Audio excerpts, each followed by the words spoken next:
Good evening, all. This is the Total Movie Recall live stream, and we're here again. I can't believe we're still here, boys, and we're still doing it. But here we are. Good evening, all. Three weeks later. Yeah. That was wonderful. That was. As soon as that epic intro just ended, it's just oh. I've got to sort my intros out, man. I don't know what the hell I'm doing each time. I don't know. I'll sort it out. I'll get a proper intro for us. I won't criticize it. I think it's funny. Yeah. Thank you. But anyway, thanks for joining us, everyone. Got the boys here. Paul, how are you doing, my friend? I'm doing good, brother. How you doing? Oh yeah. Sorry, I had Badger, to. Badger's going first. Badger, how the hell are you, mate? I was taking the piss. I was pretending to be Paul, but I can't do a Cheshire accent. I can't do it. Nor can I do this accent, Philip.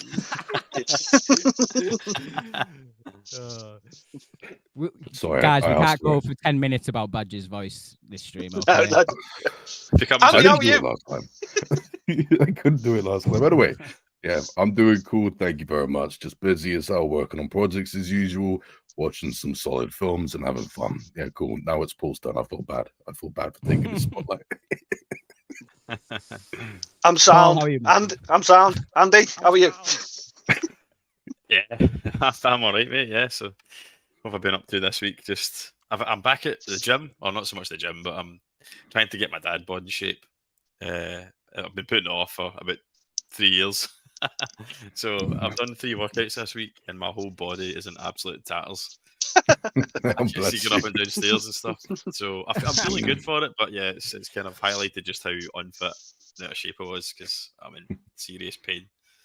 That's so funny. I had a barbell delivered today. That was one of my packages, along with a couple of Blu-rays. But I had a barbell for my weights. I'm going to start doing some weights, boys. Get this 12-year-old body in shape. A year from now, we'll all be buff on this stream. Yeah, man. We'll sack off the movie. Welcome to Total Movie Recall. I'll be roided out on nuts. Yeah.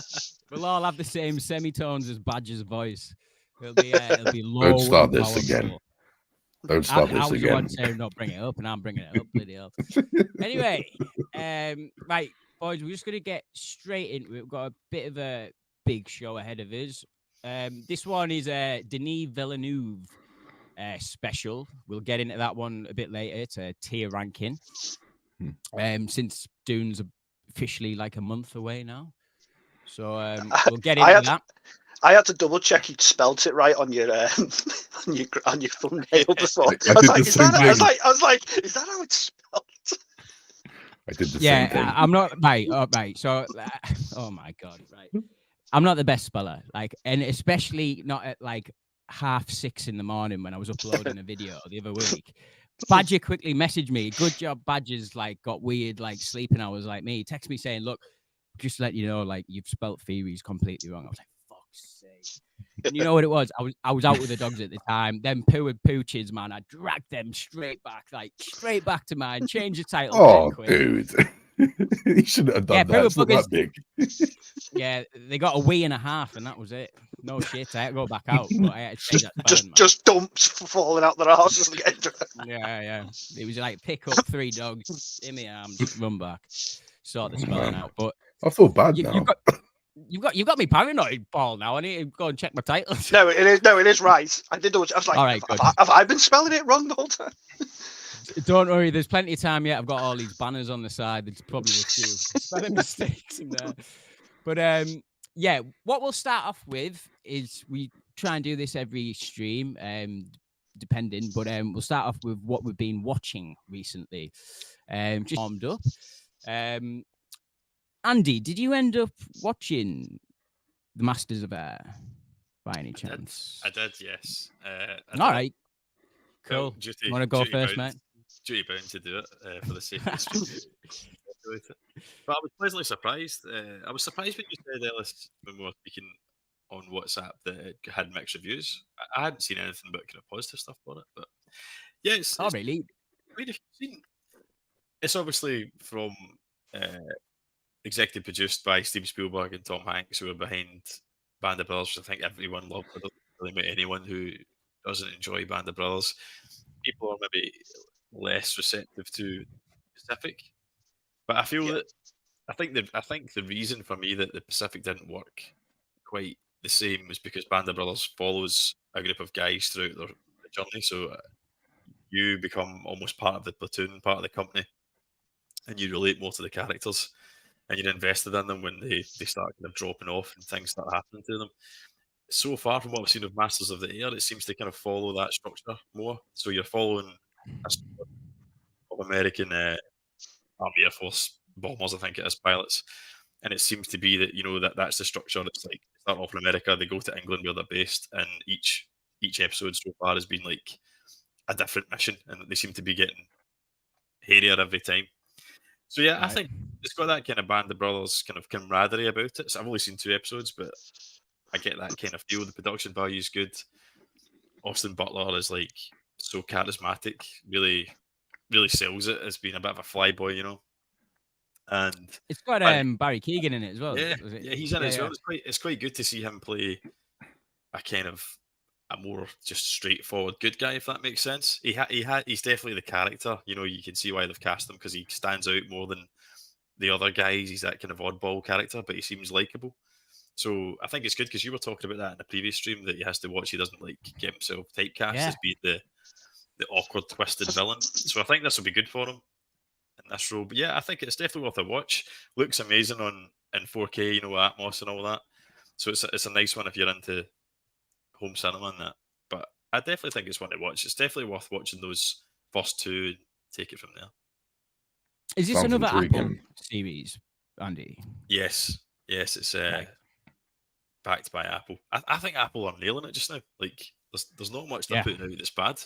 I think they're emerging as one of the kind of the safer platforms to subscribe to. I mean, what's that show they've got on there with Adam Scott in? It's like really successful. Severance. Oh my God. Yes, that's the one. Yeah, I really want to get into that. I really want to get into that. That was the first show I watched on Apple Plus, and it absolutely blew me away. It really is. Believe the hype. It's good. It's so original and unique. You could do a whole stream on Severance. It's that kind of complicated. So I won't go into it too much, but I'm really looking forward to. I think they've just started.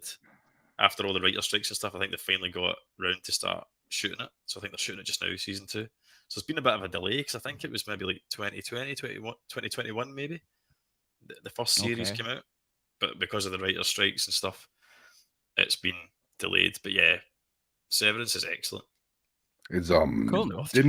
Isn't there that M. Night Shyamalan show on Apple Plus? The one that I haven't seen it yet, Servant or something like that. I can't remember. Yeah, I think you're right. I've not seen it, but I think you're right, Badger. I think it is Apple Plus that it's on. Yeah, I heard that's like exquisite from what I've heard. I should have checked it out, being an M. Night Shyamalan fan, like a big fanboy. But I haven't, because I don't have Apple Plus, and I don't like to store things online, so I don't have a way of watching it. But yeah, I want to check that out. But that seems to be another one of those things that adds to what you're saying, Andy, about Apple Plus, having some good shit on there. So yeah, maybe so. Maybe I'll just have to check that out. I think if you've been on the fence about subscribing to Apple Plus, now's the time. Like, if you want to do it just for a few months or even a free trial, there's plenty of good stuff on there.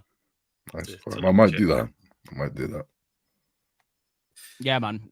I definitely need to subscribe to Apple Plus now. There's plenty in the back catalogue there that'd be worth paying for now. I want to watch the Godzilla show that was on there as well. But man, as far as Masters of Air goes, you've got me intrigued, Andy. Like, I want to see Barry Keoghan play a role where he's a good guy and not a weirdo. He's still a bit weird, but he's definitely a good guy. All right, cool, man. Paul, what about you, my friend? What have you been watching?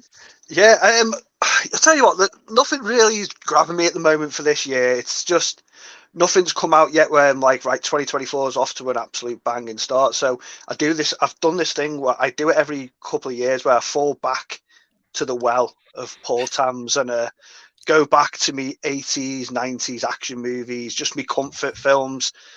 So I've been watching a bit of Arnie, bit of Sly, but I'm trying to watch ones that I've not seen in a very long time. Like, I'm staying away from like T2 or Rocky or Rambo. I'm trying to watch ones that I've not seen in a long time, so it feels quite new again.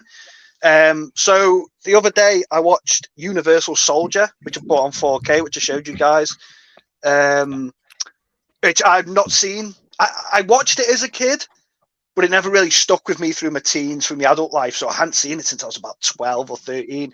And the only memory I had of it was the beginning of the movie. I knew it started in Vietnam and I knew it ended on a farm. But everything in between, I just blanked on.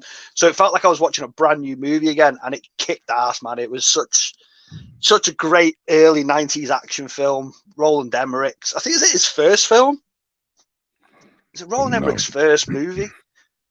Possibly. Hollywood film, I think, maybe. Is it? You Yeah. may be right. Yeah, definitely his first American one. But Van Damme's sick in it. Dolph Lundgren's awesome in it. It's just R-rated, just blood, just guns. It's just sick film. Just they're the films I love. Do you know what I mean? I just love. That's what I grew up on. I've teed up a couple of Stallone ones that I've not seen in a very, very long time. I've just bought the Stallone collection off Amazon for like 13 quid. It had like 5 movies in, and it was all ones I hadn't seen for ages. So like The Specialist and Tango and Cash. There was another one in there, Demolition Man. I love that movie, but I've not seen it for so long. So I'm looking forward to going back and watching all them again the next couple of days, weeks. Just this afternoon, I asked you guys yesterday in our chat, what do you think of Terminator Dark Fate? And I don't know why.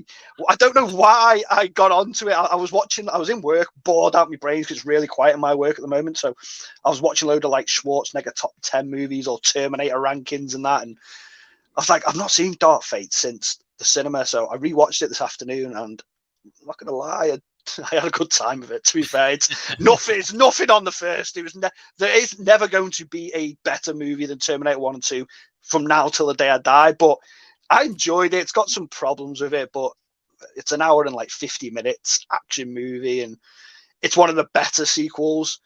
That's about it. That's all I've really been watching. I've just been watching a load of old shit. Nothing new. I'm exactly the same as that. I'm a nightmare for rewatching stuff. I should really watch that. I've never seen that, but then I end up just watching Predator or something like that. Do you know what I mean? Did you manage to catch up with The Running Man? Did you watch that one yet? Yeah, I watched that new one. Yeah, I hadn't seen that for a while, but it's one of them films I know the back of my hand, even though I haven't watched it for years. But I was picking up on lines in it that I had never really noticed. Well, there's a line when they're he's with the girl, Arnie. And she goes, "We should have gone to Hawaii." He goes, "Well, I had the shirt for it, but you fucked that up." And I was like, I've never heard that line in that movie before. That has got to be on the 4K cut or something. I've never heard that line in that movie. And I was sat there, and my missus laughing me head off. She's like, "What are you laughing at?" I was like, "I've never heard that line before." Awesome. I don't remember that at all. I don't remember that line at all. Jesus. The Running Man's aged well, I think. Like, maybe not aesthetically, but it's aged well. Like, because we have so much reality TV now. Yeah, the concept of it. What's funny is my missus went, "Who would actually watch shows like that? People murdering each other." I went, "Are you messing? Like half the planet would watch that. Are you joking?" The amount of like horrible stuff that's online that people like. We've seen this video of someone getting their head cut off or something, and like. There's lots of sick bastards out there that would watch that show. Jesse Ventura is hilarious, isn't it? Yeah, yes. Yeah, man, it's funny. Oh yeah, he is quality in that film. I forgot all about the role that he plays. He's like in the behind the scenes, isn't he? Yeah, and then when he gets called up, he's like, "Fuck this." Yeah. Jesse Ventura, man, he's fucking hilarious, man. He was back then. But yeah, man, Badger, what about you, mate? Been watching anything of worth recently? Yeah, but nothing really particularly new, if I'm honest with you. I haven't been catching up much with 2024 because I've been way too busy with my projects at the moment. But yeah, I've recently started watching a show on Amazon Prime called The Devil's Hour. I'm 2 episodes in and I'm liking it. It's quite sinister and creepy. Bit of a detective sort of horror show. Pretty good. I like it. And there's one more. Oh, yeah, and I recently watched a film on Netflix that blew my fucking socks off. It was what I recommended you, Ellis. It was Bull. Is that the film that I recommended you about 6 months ago? And I've forgotten. I still don't remember you recommended it, but yeah, just saw it. Really low budget, made for like £500,000. English drama, thriller sort of thing. Very similar to Dead Man's Shoes, but a lot darker. And it's pretty good. But then all of a sudden, in the last 2 minutes of the film came, and I was like, "Holy Christ!" And the ending blew my socks off. I was like, "Jesus Christ!" And I fell in love with it. That really did it for me. Very unique for me. I really liked it. It was inspiring. That's the type of filmmaking that inspires me. So I'm like, hell yeah. Recommended it to you, Ellis. You'd already seen it, and I was like, nice. It's cool, man. Yeah. So because I've forgotten that you recommended it. Just the lead, Neil Maskell. Like, he's so bloody good, man. Like along with my weight gaining barbell that I got today, I also got a Kill List Steelbook Badger that I've been wanting for a while. So yeah, I didn't know there was a Steelbook. Nice. I've got it on Blu-ray, but not a Steelbook. I didn't know I had one. Nice. See the Kill List. Have you seen Kill List yet, Andy? No, I haven't. No, I need to see it. No. Andy, you don't like horror. Do not see that. Is it scary? Like, is it? I don't think it. I don't know. Badger, would you say it's scary? Kind of, but no. Ellis, come on, man. You cannot recommend that to him. If he's not a horror fan, just don't do that. You can't. So I recommended Andy watching Killing of a Sacred Deer, and I felt really bad about it because if you know that film and you know the ending, like absolutely loved it as well. I know, yeah. So like that sort of gave me the hope that like, oh, you might enjoy Kill List. And the reason why I would recommend Kill List as well is that you can see the like awesome side of Ben Wheatley, who directed High Rise, because he is an amazing director. He is. He's got an awesome eye. But Kill List is, come on, man. That's too much even for me. Even I'm like, oh fucking hell, that film messed with my head, and I can take almost anything. So come on, dude, you just don't do that. That's something you have to. Even people who watch loads of nasty shit, you gotta just listen. Ease them in. So yeah, maybe check it out, but I wouldn't recommend it. I hardly recommend that. Wheatley's got a very strange catalogue of movies, hasn't he? The Meg, yeah. What the hell? Yeah, that's so right. Like that blew my mind when I found that out. That's like so like left field for Ben Wheatley. It's pretty mental, to be honest. Have you seen the Mark Kermode review of Meg 2? It's quite funny because I can't remember what he said in it though. It's terrible. I don't think it's a particularly good. I've not seen it myself, but it obviously didn't go down well with critics for what it is. If you take it for what it is, you probably have some fun with it. But it's funny because normally Kermode would tear that to pieces, but he's personal friends with Ben Wheatley. So it's quite funny to see him kind of selling out, and he dances around it. You know, he's kind of like, and he tries to turn it into this like positive review when you know he's just doing him a favor, but he just can't bring himself to say that exactly shit, basically. Oh, it's so nice to hear someone else say it. It's quite funny to watch. Actually, you should definitely check it out. As far as I go, I've been catching up on True Detective. No spoilers here. Paul and Andy, have you seen this week's episode by any chance? I have, yeah. Yeah. Badgie, I think you're saving this one, aren't you, for a later date? Yeah, I haven't watched any True Detective. I'll wait till it properly finishes before I watch it all. That's what I always do with TV shows. So that way, if the TV show gets cancelled or it ends up sucking, at least I get warned before I start watching it. So in fairness, it's an anthology series, so you could jump in at any series and get something out of it. But as far as this, all sort of separated-ish. Apart from, I'm not going to get into it with this and get into spoilers and stuff now, but just overall reaction to the last episode. Really enjoying it. Really invested. Even if they don't end up making any more connections with season 1, because I got really excited about that last episode. I could see. I almost feel this week that they knew what they were doing in that second episode by putting all them little tidbits in, because it just got you hooked straight away if you're like aware of the past lore with True Detective. But yeah, really good episode. I'm really loving the relationship between Danvers and Navarro, the two lead detectives. I think they're both awesome. I think Jodie Foster's just absolutely smashing it. My queen. Yeah, mate. She's awesome at it. She's so good, so Dude, good. she's been brilliant since he was a bloody child, man. Just Yeah. talented since birth, man. Like Taxi Driver. Oh my god. Oh my god. Yeah, man. And I love that this is like sort of like in my own fucked up way, this is like a spiritual successor for her when it comes to like Silence of the Lambs, because it's dealing in that sort of detective semi-horror aspect of it. But yeah, man, really enjoyed it. The last like couple of minutes of this episode. Oh my god. Right. Yes. We're delving into something now head first, which is like a new territory for True Detective, and I'm interested to see where it goes. We're like halfway through the season now, so 3 more episodes. But really, all I'll say is, Alice, that last couple of minutes creeped me out. Yeah, it was good. It was all a good build up to that point as well. But I like to see where the fallout of that's going to be. But yeah, Paul, what did you think of this week's episode? I enjoyed. I think it's the weakest of the 3 episodes so far. Just because it was more character driven than plot driven. It was more about character backstories rather than pushing the plot forward.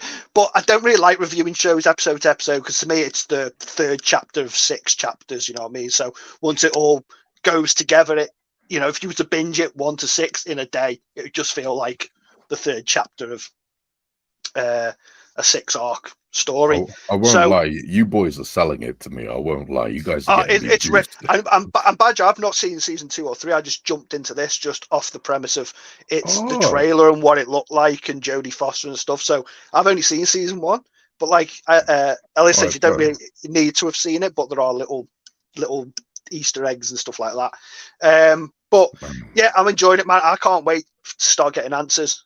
The reveals, I think, are going to be awesome. It's going to be like the talk of social media when they start revealing what is actually happening in the show. Because, like, just quickly, like, when the show was first came out, like, a lot of people so I've seen like a couple of reviews where they say it dips down in the middle, but that hasn't happened for me yet. So it dips down in the middle, then gets really good at the end again. It finishes really well, apparently. So I don't know. This is all good stuff. I think we're going to end up with a really good, solid season of TV here. But we'll just get in some comments. We've got some comments. Giant lizard, monkey man, monkey man, monkey man. We'll get into that a little bit later. My God. We've got Cheekster 777. Good evening, Andy. Good evening, Cheekster. Good to see you in the comments, mate. We've got Treknaut here again. How's it going, mate? How's it going, dude? And we've got Gareth. Yo, fellas. How's it going, Gareth. video tasties? Going tasties. I'll plug us tomorrow night, Gareth. I'll be on Gareth's channel tomorrow night, Video Tasties, and we're going to be watching Blade 2. Ew. Oh, I've not seen that in so long. I need to watch it again. Dope film. I imagine I'm going to be getting into it in the comments with people, because I'm a staunch Blade 1 guy. Like, I'm Blade 1 camp all day long. But I know there's a lot of people out there that really fuck with Blade 2. I can't pick between them. I never could. Yeah, same. Yeah. Oh, I love them both. Like, what's your favorite Beatles song? You know what I mean? You're fucked. There's a lot of people think that 2's the best, isn't it? Yeah. Yeah, I think that's the overall majority of people. Oh, is it? I think, yeah. But I think half of it, I think, is to do with the fact of it's the director, like Guillermo. Yeah, it's sort of got that. It's got that plateau of Del Toro. Yeah, 100%. Treknaut is saying, all good, ready for some Villeneuve action. We'll get into that one later on, my friend. Is that how you spell it? Has he got it right? He's got it right, hasn't he? He's nailed it. Man. Right, guys. First little topic I want to bring up. We'll get into news. Not loads of news today. We've got four topics. There was a fifth one I was going to add on. I'll just mention it really, really briefly. We got a new poster for Beetlejuice, didn't we? And the title, Beetlejuice. Really looking forward to it. We mentioned it in our 2024 preview. I really like the title. I think it's sort of quite clever, to be fair. Yeah.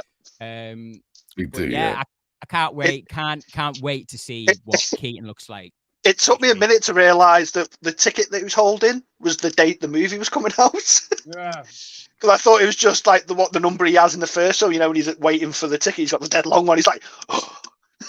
But I didn't realise that's the date the movie comes out. But we'll get the trailer the next couple of weeks, I reckon. Have you got the picture? Yeah, I've not seen it. I'm frantically searching for it just now. Give me 2 It's seconds. basically, it's Beetlejuice's hands holding, the ticket he gets in the afterlife at the end. With the long number on, but the number's the date the film comes out. It's a good poster. And I like the title. The title's clever, like you said, yeah. Oh, I see now. Yeah, my turn. Yeah, but I'm looking forward to this one. Badger, where are you at with Beetlejuice? Are you looking forward to this one, or? Well, yes and no. I've always been a fan, but not a mental fan. I've got mad nostalgia with it. I saw it quite a lot when I was a kid, but it was like Ghostbusters. I never managed to get like so crazy for it. Obviously, I'm a fan though, obviously, but I don't remember much about it. I won't lie. It's been over a decade since I last saw it, but I do need to watch it again. And I know it's a balling film. Michael Keaton was a G. Yeah, he's a poster. I've got a friend who would go if ever go to Mackey's with him or something where we have to queue.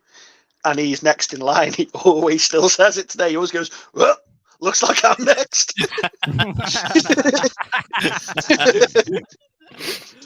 Quality. But yeah, I'm looking forward to Beetlejuice. I'm mainly looking forward to it just for Michael Keaton. At the end of the day, guy's a phenomenal actor. Like the amount of variety the guy has, he's fantastic. I mean, Birdman, holy moly. So talented, and the fact he didn't come from Beetlejuice, but you know what I mean, he's done a role that eccentric. I'm just looking forward to seeing him doing that again with that weird voice. I want to see it again. It is Tim Burton. It's Tim Burton directing, yeah? Yeah, man. Yeah. Oh, is it? Yeah, man. Yeah, Winona Ryder's back in it as well, isn't she? Yeah. Is she? And Jenny Ortega. Jenny Ortega in it? Yep. I think what was that?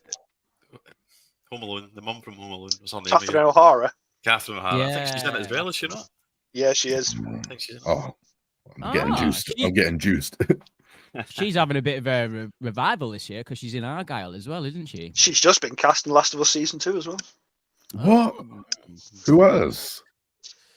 An undisclosed role, but it's a role that is not in the game, and people are speculating it's that cult woman that's all over posters and that you don't really see in the game, and they're going to expand on that.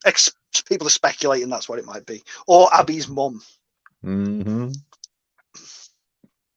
Trekkenor just saying it's mad that they rebuilt the town. Yeah, I've seen the behind the scenes photos. It does look amazing. There's a behind the scenes photo of Michael Keaton dressed up as Beetlejuice. Yeah, you can see it. Yeah, it's floating about. It's not the best quality though, so I wouldn't recommend it. Checking out for Beetlejuice, yeah, man. But yeah, Andy, Beetlejuice 2, you looking forward to it? Yeah, look, it's kind of similar to Badger. Like I've got it on 4K. I grew up watching it a few times, but I'm not a mad fan. So I'm not counting down the days. But just us talking about it there has got me kind of excited. I didn't realise that a lot of the original cast were back. But my only consideration about it is that it's kind of, the first one's famous for the fact that he's only in it for 12 minutes or something, 15 minutes of screen time. Is that right? Yeah. Michael Keaton. He's not actually in it that much. Yeah. Yeah, and a part of me wonders if that's why it was so successful. Not the movie in total, but the fact that you only got the highlights of him as such. Whereas I don't know, maybe because people love the character so much, and Michael Keaton's now this huge Hollywood entity that they'll be right, he's going to be in it front and center for the whole film, and maybe that character doesn't work the same for a full 2 hours, but that's assuming that they do that though. They might not. He might be a kind of supporting turn again. As long as they don't do what they did with Candyman in the latest one, He was like not in it. He was, but he really wasn't. As long as they don't do it like that, I think it'll go over well. I mean, he got like one line, I think, in the whole film. Yeah, Yeah, checking watch out just Wreck 'Em, saying that's they it. left you wanting more of him. Yeah. 100%, man. 100%. I think it'll be good. It'll do well because people love that movie, you know, and it'll no doubt release. What's the release date? Is it September, October time? I've just got rid of it now. I think it's October, 6th of October. Yeah, it'll be for Halloween, won't it? So it'll go down well at the box office. I That's a think. good shout, that, yeah. Yeah, man. I thought it said June. I thought it said June then. Maybe That's the American date. Yeah, that's It's what I flipped, thought. isn't it? Yeah. Yeah. Oh, they're doing that again, really? Fucking hell. Movie Worm, Jordan, how's it going, mate? Hey, lads. Oh, what's happening, everyone? How's it going, Jord? Hey, man. Right, lads. Next topic. News story. Right, James Gunn is giving a little bit of a Batman DCU update. Now, I'm grasping at straws with this one. I totally realise that because there's been no news about this film, which I find quite interesting. If I'm being honest, my phone's gone off there, unprofessional. But I just wanted to get your thoughts on this. James Gunn gives an update about the Batman. Basically, what he's saying here is that the two movies, Pattinson's Matt Reeves' trilogy will be simultaneously coming out as well as The Brave and the Bold, James Gunn's Batman. Now, I thought that the plan of action was going to be that trilogy was going to finish, then they ramp up with that, because the way James Gunn's been going on, he's been like, this is way, way, way out. But it can't be that far out if it's going to be released after the Batman 2. So I don't know. It's just basically there was a fan. He's very active on Twitter and stuff, isn't he, at the moment, or X, what it is. Is it true that The Brave and Bold will only be released after the end of Matt Reeves' Batman trilogy? No. So that's just bluntly. Well, to be fair, he doesn't know when the third movie would come out. Yeah. He's supposed to know that. Yeah. In fairness, but do you not think they've got some sort of plan? Like, I think for us, we're going to know the difference because we're sweaty movie fans. For casuals, I think it might confuse people. Like, why is there like, I've just watched a Batman film that's completely different to this one. What's this one got to do with the Reeves one? It's nothing like. It might confuse people. Maybe. But if Matt Reeves is doing, if you say 2025 Batman Part 2, and then 3, say 2027, 2028, then Brave and the Bold could come out in 26, 27. I don't know, like sandwiched in between them. But I don't know. The thing is, though, he can't wait too long. He needs to get the DC know that's where the money is Batman. And if he's setting up his new DCEU with Superman, he's coming out with Superman. He's going to want to get Batman out as well ASAP, I think. I don't know. Yeah. I think you're right. I don't know how I feel about it, to be honest, because it's like there's a lot of reports going about, well, a lot of speculation going about that he's going to cast someone like in the 36 to 40 age range, which I think this DCU Batman will have to look considerably older, not as old as what they made Ben Affleck in Batman v Superman, but a little bit younger than that to make a difference between that Batman and Robert Pattinson's Batman. Because if you cast a guy that's the same age as Robert Pattinson, I don't know. I think it's not good. And I've got speculation, actually. So I told you guys about who I thought was going to be cast as Batman a while back. I came back on that a little bit, and I took the pedal off my foot off the gas a little bit with that, and I was like, nah, no way. But I've now totally changed my mind, and I'm back on that theory. I think he's going to cast Bradley Cooper as Batman. I'm almost 70% on it. I swear down. Like, this is how much I'm feeling that casting at the moment, and I think. Well, he's almost 50, isn't he? Yes, he is, but you can make Bradley Cooper look 40. Come on, 100%. That guy. Yeah, true. you know, like he doesn't look old, like realistically.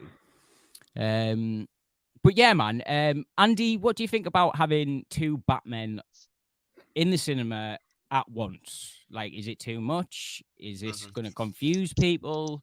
How do you feel about it, mate? Well, I suppose we've already kind of had it, haven't we? And that we had Ben Affleck's Batman and the Flash. Yeah. Only what was that? A year after he'd been reinvented as Pattinson's Batman. So it's not something it's not the first time they've done it. But I do think they have to be careful because, as Paul rightly said, Batman's where the money is. Like, he's one of those like gold standard characters that people come out for regardless of what it is. Yeah. But we are in the kind of twilight era. I think we're in the twilight of the superhero genre at its strength. You're always going to have, like, you know, it's like John Wayne when the Western era died. Yeah, the Westerns had kind of lost their popularity, but if John Wayne came back and did a Western, people still went to see it because it's John Wayne. So, like, Batman's the John Wayne of he's a yeah, king. Batman's never going anywhere. He's not going anywhere. Superman's not going anywhere. Spider-Man's not going anywhere. You know, these guys will always get an audience, but you do have to be careful with it, I think, because from a box office point of view, from a studio point of view, because superhero films just aren't a surefire thing to make money anymore.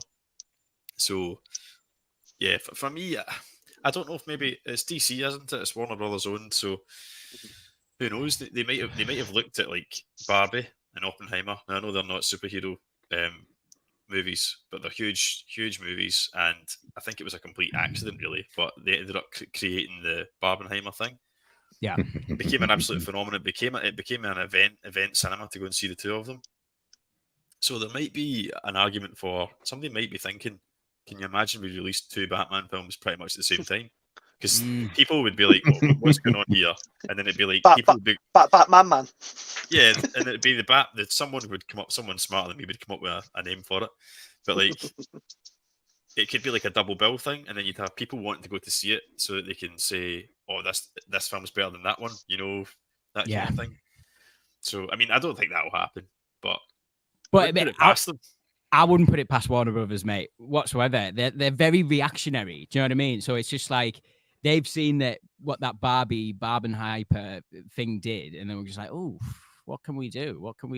How can we emulate that again? Oh, well, we are going to have two Batmen in the cinema at the same time or same year, so why not release it on the same day? My God, that is a lot. That's a wet dream for me, like, but I don't think it's. I mean, can you imagine? I'd probably do it. Would you do a double bill if that happened? Would you be there a weekend 100%. To watch 100% back to back? Of course you would. I just want a double bill of Barbie and bloody Oppenheimer, man. I'll be there day one for that. So you heard it here first on the Total Movie Recall. Yeah, man. Live stream. But Badger, I know the Batman double bill. Yeah.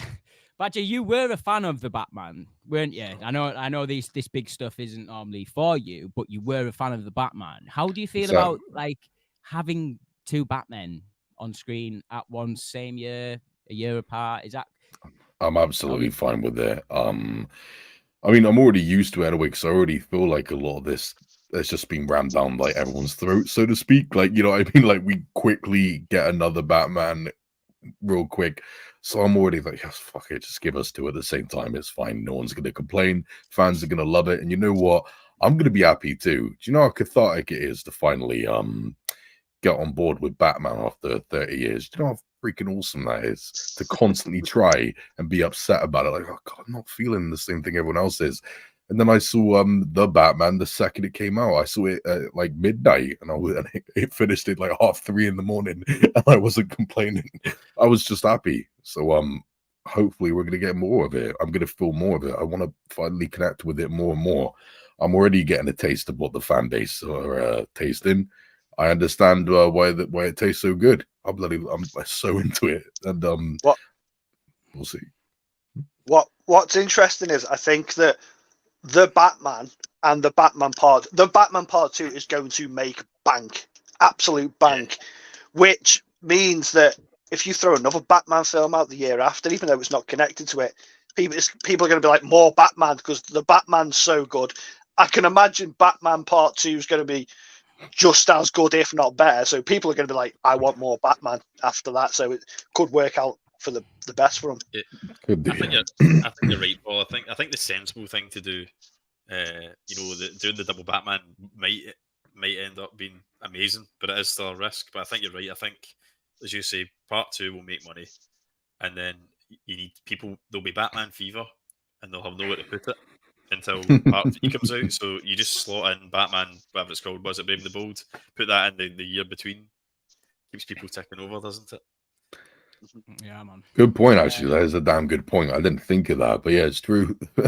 People are going to be ravaging. It's not the same story, but it just kind of like it just keeps them ticking over, doesn't it? It just feeds them. Yeah. Real quick as well, does anyone know who the villain's going to be in the Batman 2? Is it just rumors? Anything yet? They've not announced anything yet of it. Okay, if I was going to put money on it, I reckon it'd be Hush. We've already set it up. I think it's going to be Mr. Freeze. If I was a betting man, I'd say Mr. Freeze. Yeah, I'm hoping it will be either Mr. Freeze or Clayface.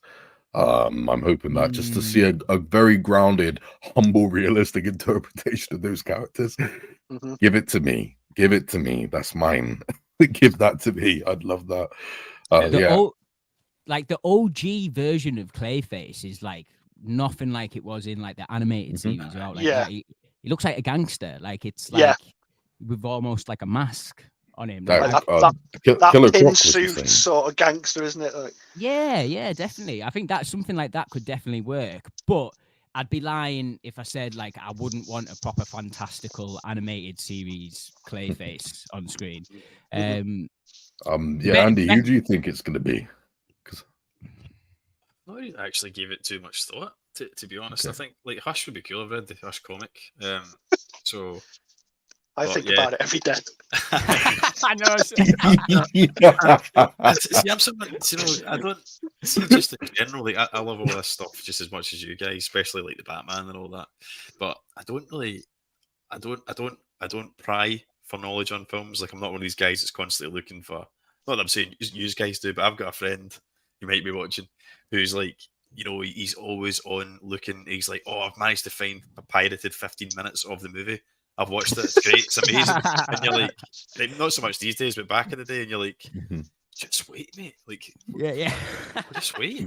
Hell yeah. Back then, there wasn't even like social media. It wasn't like he was doing it so that he could kind of boast or put it on and say, I know this, blah, blah, blah, and be spoilery. It was just purely because he could not control his anticipation. But I'm kind of more like, I'm really excited for that. A bit like you, Badger, but I'll watch a trailer and that's all I'll do. I don't tend to. If it's an official source, like if it's IGN, I say not that they're official, but if it's like something like that's reputable, like IGN, Empire, Total, I'll read maybe their threads because I know they won't be too spoilery. But anything else I don't trust, just in case it wastes it for me, So I don't really speculate. I just wait for it to land on me, kind of thing. All I'll say is never go on Reddit. Just never go on Reddit. Yeah, I've been burned too many times on Reddit with like spoilers and stuff like that. It's hard to escape it sometimes. All I'll say is, that I'd like it to be something I've not seen. Either a brand new character that they haven't touched before getting the treatment, or like they did with the Riddler, an established one getting turned on its head. Oh yeah. I don't really want to see something I've seen before. Basically, that's all I'm asking for. It's funny as well because like Barry Keoghan's more or less confirmed he's going to be back. He's done a few interviews recently, obviously for like Saltburn and stuff like that, and he keeps getting asked about it, and he's like, "Oh, I can't say anything, but I've got a massive grin on my face." They need to use him sparingly, 100%. He said what hasn't he recently? Yeah, 100%. But yeah. Good on him though. Good on him. Like. When you hear about his backstory and stuff like that, I'm just like, yeah, man, go for it. I see what you mean, Ellis. About Hush. I literally have never heard of the guy ever. I've never heard of Hush before, and I just looked him up and like, I see exactly why Ellis thinks that. Yeah, very grounded, somewhat relatable, and that type of thing. Yeah, I think that could definitely work. in the Batman as well. There's that in the middle section of it. There's all that thing about his mom and stuff like that, and people getting killed. Like, it's all a bit weird. It's all a bit. I think it's supposed to be a mess, that part, because it's sort of hinting for where things might go a little bit. But yeah, man, that is our Batman update. Then, keeping with DC, not going to spend too much time on this because I haven't got that much to say, or you guys might. But it's our DC casting of Supergirl. So this one's made the rounds a little bit. James Gunn has oh, hang on 2 seconds, because Movie Worms just put in a comment about the Batman. Point. Maybe the Penguin TV show will hint at who the next villain is, even if it is a prequel. Just a thought. Very good thought. And I think you might be 100% right there. Definitely. Yeah, fair play. I don't think... Oh, I get the prequel to the Batman too. It's set after... It's slotted in between the two films, isn't it? Yeah. Yeah, because this is like taking over the vacuum of Gotham. That's a good shout, though. That could be a great way of teasing who it could be.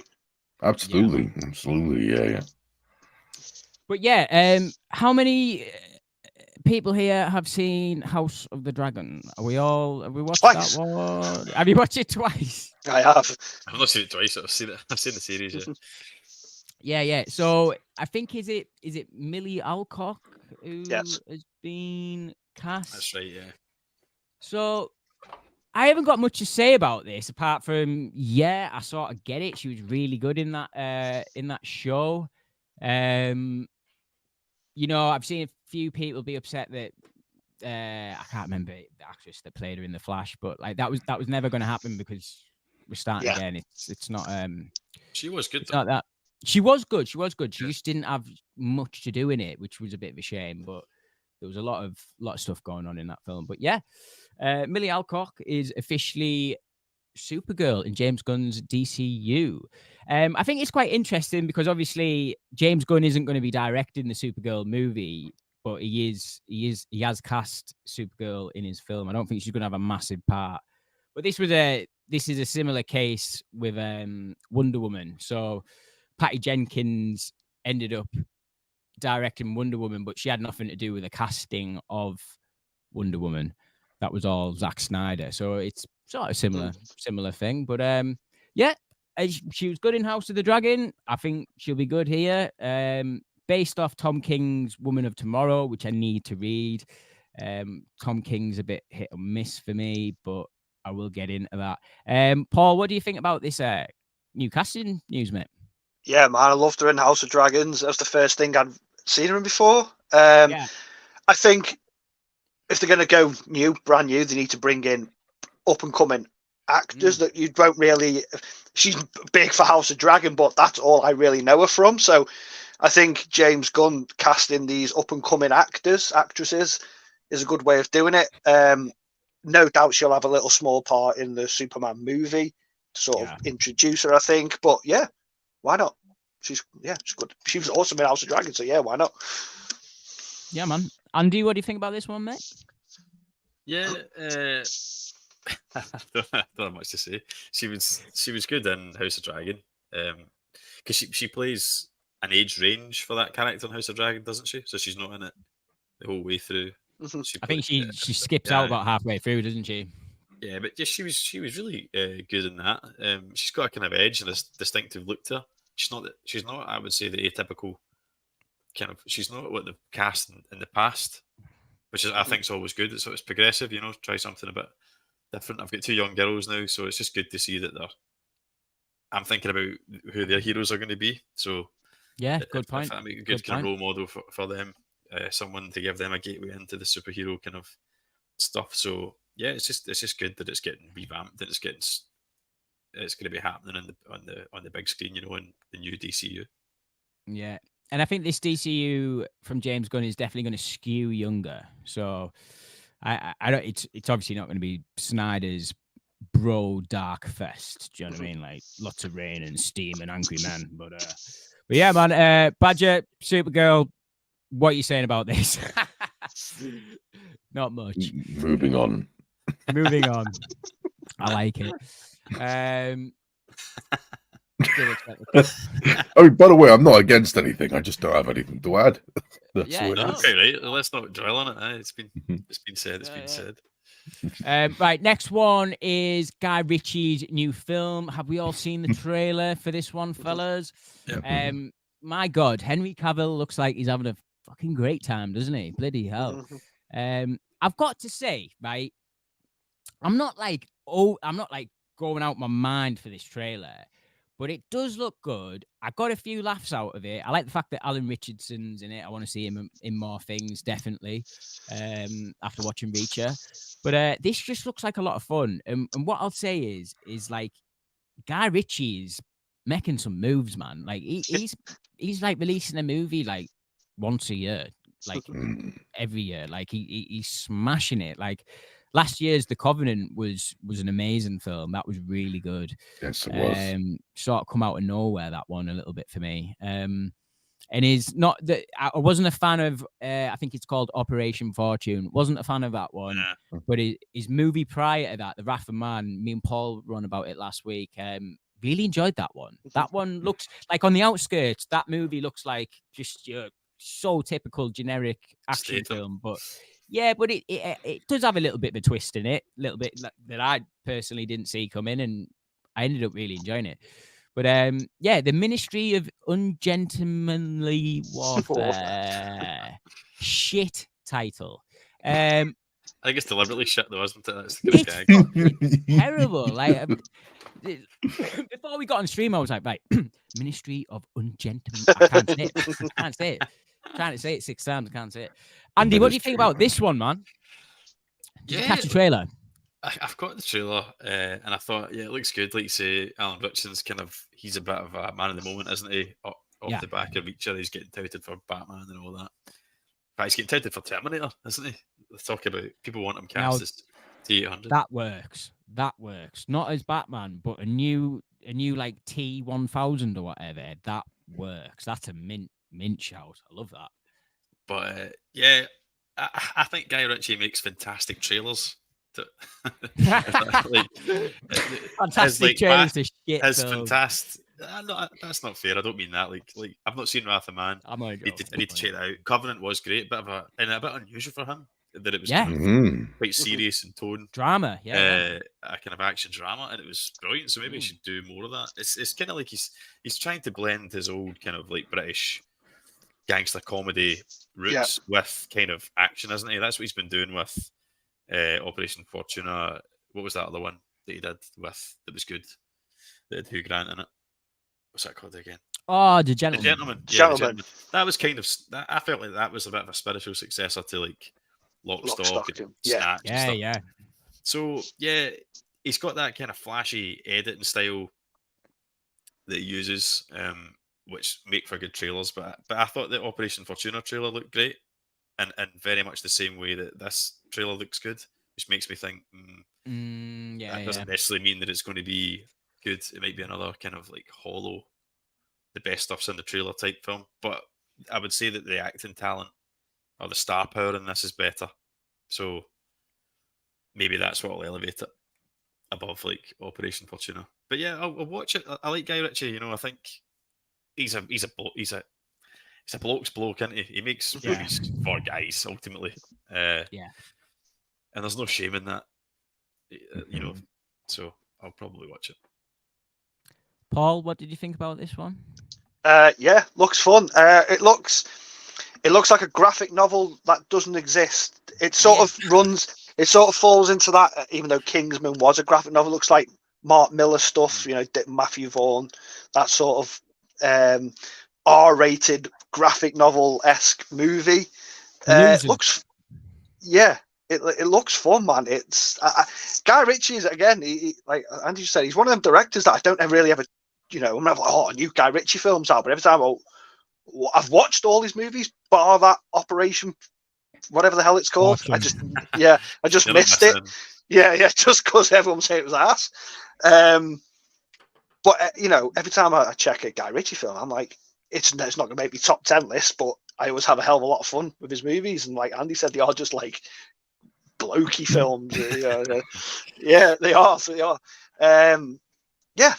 Henry Cavill, looks stat cast looks funny. Great trailer. I'll check it out when it comes out. I mean, it's just like, look at him, man. Sticking his tongue out. He's just having a great time. I love it. Absolutely love it. Badger, did you check this one out by any chance? Yeah, I did. Just before the show started, because you sent it to me, and yeah, Homework. yeah. So pretty much, I'm very much enamored with the trailer. I think it looks like crazy fun. Now this isn't me adding to that whole comparing Quentin Tarantino and Guy Ritchie crap that's been going on for ages. I'm not doing that. But this is just something I need to state here. I think this looks like how I wanted Inglourious Bastards to be. I'm speaking from pure conjecture there. I don't know anything. I'm just saying it's how it looks. It looks how I wanted Inglourious Bastards to be. I'm not much of a fan of Inglourious Bastards, unpopular opinion, but I think it's passable at best. The intro is complete genius. Some of the best filmmaking I've ever seen. The bit in the middle with the basement, just incredible. But the other parts I just thought were just too slow and too boring, and I wanted a lot more more of the bastards in it. I really did. I wanted it to be a lot more chaos, and I wanted it to really relish the Quentin Tarantino madness or whatever. And it didn't. And it really bothered me. I thought it was way too slow. And this, on the other hand, it looks like it's just embracing all of that lunacy. It's just fuck logic. That's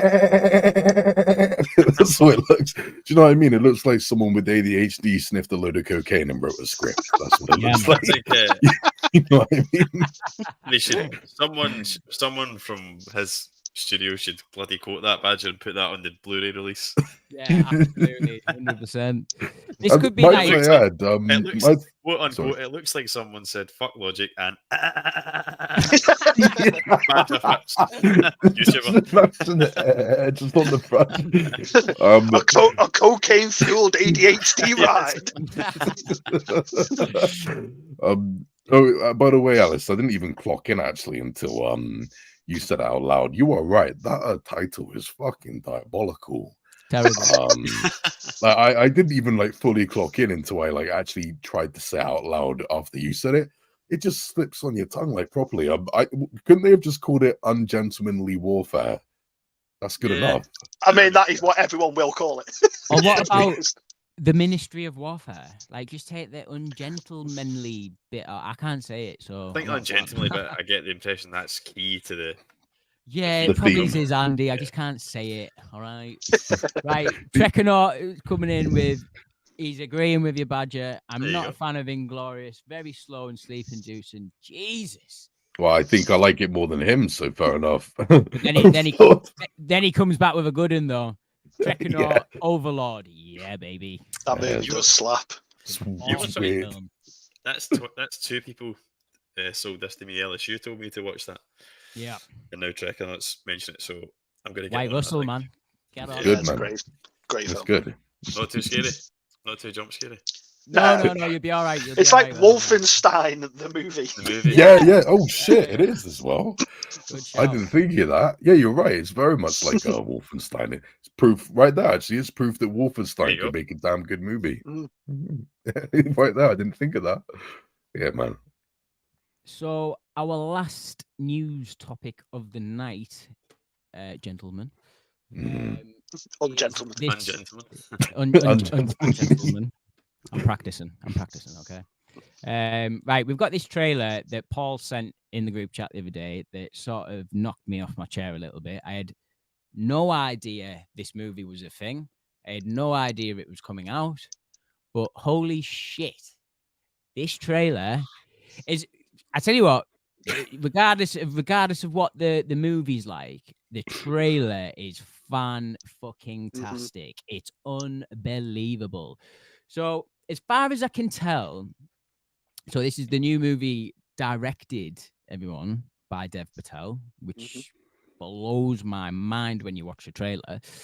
I know, like Andy was saying earlier on, like people can always edit really good trailers, but they look something about this, man. Like it doesn't look like this is Dev Patel's like first feature film. I think he's done some shorts before, but oh my god, this trailer, woo! It looks unbelievable. As far as I'm aware, Jordan Peele ended up buying the rights to this film because it was just going to end up going on Netflix or something. It was going to go straight to streaming. Oh, right. Okay. Jordan Peele ended up seeing it, getting wind of it. He was like, "Fuck that for a laugh. This is coming over. This is coming over to Universal." That's exactly what he said. And his Darlington accent. He said, "We're putting this sucker out in the cinema," and I absolutely agree with him.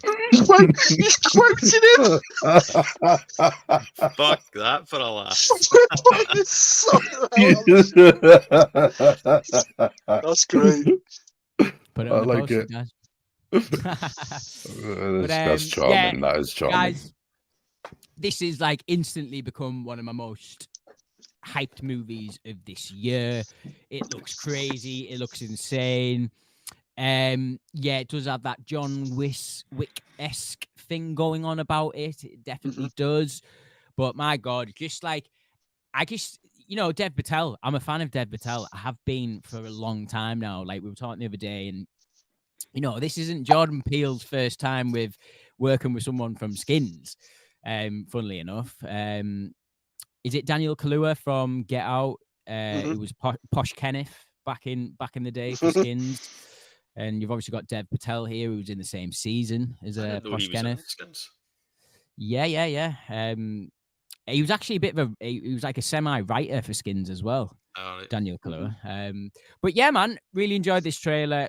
Be there day one. Paul, you sent this in the group chat. What do you think about this trailer? Yeah, man, I was just scrolling through Twitter and everyone was sharing this. It was going viral very quickly. I clicked on it. Right up my street. This is what I was saying at the top of the video. Like action movies that's my bread and butter, and the John Wick comparison's there, but that's just because John Wick is so big at the moment. It's so mainstream. It's something that a lot of casual moviegoers latched onto. That sort of John Wick-esque look at how action's filmed, even though John Wick borrows a lot of that from like Hong Kong cinema and that. But it's a formula that works. People have latched onto it now, finally, and you want to give me more of that, even though it's not John Wick. Just give me more of how that looks. I'll eat all that shit up all day long. It looks. The trailer is awesome. The fighting, the action looks awesome. Never did when I was watching Skins back in the Marvin Gaye, man. Never did I think that this dude would be doing this mad John Wick-esque, action movie in 2024. But we're here, and I'm all for it, man. Yeah, can't wait to check it out. Yeah, totally. Andy, what did you think about this one, man? It was a fucking slap in the face, this trailer. I thought, like, it was, yeah. I put it on. I think I was sitting in my car about to go in and buy a Greg's, I think, funnily enough. and the WhatsApp went off, and it was like Monkey Man. And it just the name alone, I was like, I need to watch it right now. I can't wait. I was like, what's this about? Monkey Man. And I was kind of like thrilled and terrified at the same time. You see when the mask went on, I found that quite like creepy, like yeah. See what you mean? Unsettling putting that mask on in a kind of Dead Man Shoes kind of way with the gas mask. That's the kind of vibe I got from it. Kind of Dead Man Shoes, like you say, Paul meets John Wick meets almost kind of like American Psycho to an extent, like and the duality aspect. I didn't really know what it was by the end. If you know what I mean, I was like, I don't really know what this movie's really going to be about, but it's obviously an action piece. But yeah, I think it's I get why people are psyched for it. The names attached to it, Jordan Peele, Dev Patel in an action role, like that's kind of brilliantly bizarre, and unexpected. Yeah. So I think the last film I seen him in was that Green Knight. Oh yeah. I think that's the last film I seen him in. I've not watched that. I want to watch it, but a lot of people. It seems to be very Marmite, that film. People either seem to love it. I didn't think it's an instant classic, or like you say, Paul, they think it's just like well overhyped and too slow and boring. I enjoyed it, but if you know it's a slow burn going in, just be prepared for it. It's not Mandy slow, but it is slow burn. Like I think I watched it coming off The Northman because I just wanted something like that. Yeah. I was like looking for something similar to that, and people saying try The Green Knight, and I watched it. I was like, yeah, this ain't The Northman. Yeah. What would you say? I'm just curious, Paul, like, because I know your taste well. So what was it that what was the negatives for you? It sounds cliche, but it just felt one of them fucking artsy fartsy films, and it was dragging its balls along. And I was like, man, come on, give me some Conan shit or something, man. Let's go. Just a bit too. So do you think it was like too it was too. It felt like a pretentious movie, and they're the movies I sort of I don't gel with. Do you think it was maybe a mix of you going in expecting a modern day Conan and getting I don't know what I honestly don't know what I was expecting with it. I just remember as soon as I'm checking my phone, that's when I know I'm checked out of a film. Yeah, and I was doing it multiple times. Like, I'm bored of this, but you know, it's just me. Isn't it? It's my, you know, a film that was loved by everyone that I was like that with was that every I can't even say it now. Everything Everywhere All at Once. Yeah, the first 20 minutes I thought, I get it, this is amazing. I get why people like this. It's quirky, it's edgy, it's great. And then just once it started getting into the proper multiverse stuff, I just like it throws a lot at you. It threw a lot at me. I don't know if it just overstimulated me, but I just wow. What pissed me off, people say it's a better multiverse film than Spider-Man. I was like, no, it's not. No, it isn't. I don't know if I agree, but at the same time, it's a damn good argument, and I get why they're saying that. I think I'll have another go at it, but I kept falling asleep during it because that's not a good sign. Yeah. Although I think the first 20 minutes was like good, but I don't know. Never. So that is it for our news segments of the night, guys. Now we're going to get into some Denis Villeneuve. Yeah, I'm excited for Monkey Man. Definitely, I'm excited for Monkey Man. Shit! Sorry, Badger. I'm joking. I'm joking. No. I was bantering. Did you actually watch the trailer though? Yeah, I saw it when it was not even 10 minutes old. It just the algorithm caught me. I saw it. So you're hyped for it? Are you in? Yeah, I was only joking. I'm not really that fussed to talk about it. No, anyway, talk about it. Anyway, I need to be pulled up on this shit, man. Not really. It's all jiggy. Pretty much the main guy. That Patel. What was it? Danny Patel. Oh God. Dev Patel. Whatever. Either way. Yeah, he's writing, directing it, and starring in it. Jesus Christ, to do all of that with a film that insane, that's so much effort. Like, fair play to him. Even if I don't end up liking the film, how can you not respect that? That's just incredible work that he's put into it. Looks quirky, looks charming. These films can be hit or miss because, I'm sorry guys, but I really hated John Wick 4. But sometimes they can work out well for me. I think you said a couple of weeks ago, Badger, that it's just there's these people brewing movies. You know, people have got these movies brewing in their brains, and it's, you know, there's all these young actors out there have got these movie ideas, and Jordan Peele's took a chance on this movie, and it looks awesome. Yes, I agree. The plus he came from Skins, and that's fucking madness as well. Even more. That is the most 2000 show ever. It is balling as well. Do you guys know the character J.J. Jones? J.J. Jones from Skins? He was a side character. Okay, he's a side character from season 3 on. And I'm not kidding. I was in his class for years at school when I was like little kid. So seeing him grow up and make something of himself, it's lovely. He was such a sweet kid that was always getting put down by our dickhead teacher all the time. But I'm like, good for you, buddy. You proved that teacher wrong. He was such a sweet kid, so I'm happy for his success. But that's just a quick side thing. Anyway, go on. Right, guys. Main topic of the night. We're not going to spend ages on this because I'm keeping track of the time, and I want to keep this timekeeping up there. And not many people are commenting now, so we can do this. I just checking out. Was agreeing with us about Overlord. Overlord is basically live action Wolfenstein. Yeah, man. I do not need your stink on my name. That's a reference to anyone who's played it. You'll know if you played it. Right. I played the Wolfenstein games, bizarrely. I just never got around to them. Good man. Here we go. Badger, you having a cigarette? I agree. I'm big, bad, and cool. It's weird. You don't really see many people smoking anymore. So retro to actually have a cigarette these days. I know, yeah. I'm keeping it alive, ironically, whilst killing myself. Right, guys. Just first off, before we get into this, sort of quick thoughts on Denis. For me, I'd say like sort of like overall, Chris Nolan is our like number one peak director right now, working director. Like everything he sort of touches turns to gold. I think he's got respect from audience and his colleagues alike. I think number two in that slot could well be Denis Villeneuve.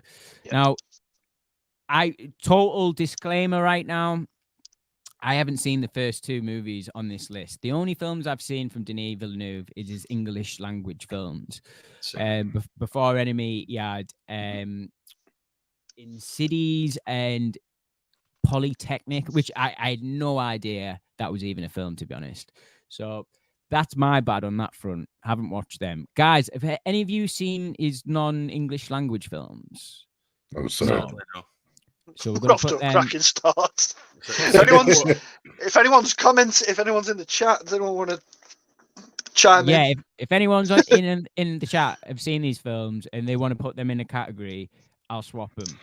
But right now they're going in not seen. These are films that I'll get round to watching. Just didn't do it for this stream. Sorry. Dude, look at this guy's body of work. How can you not want to watch his older films? You know what I mean?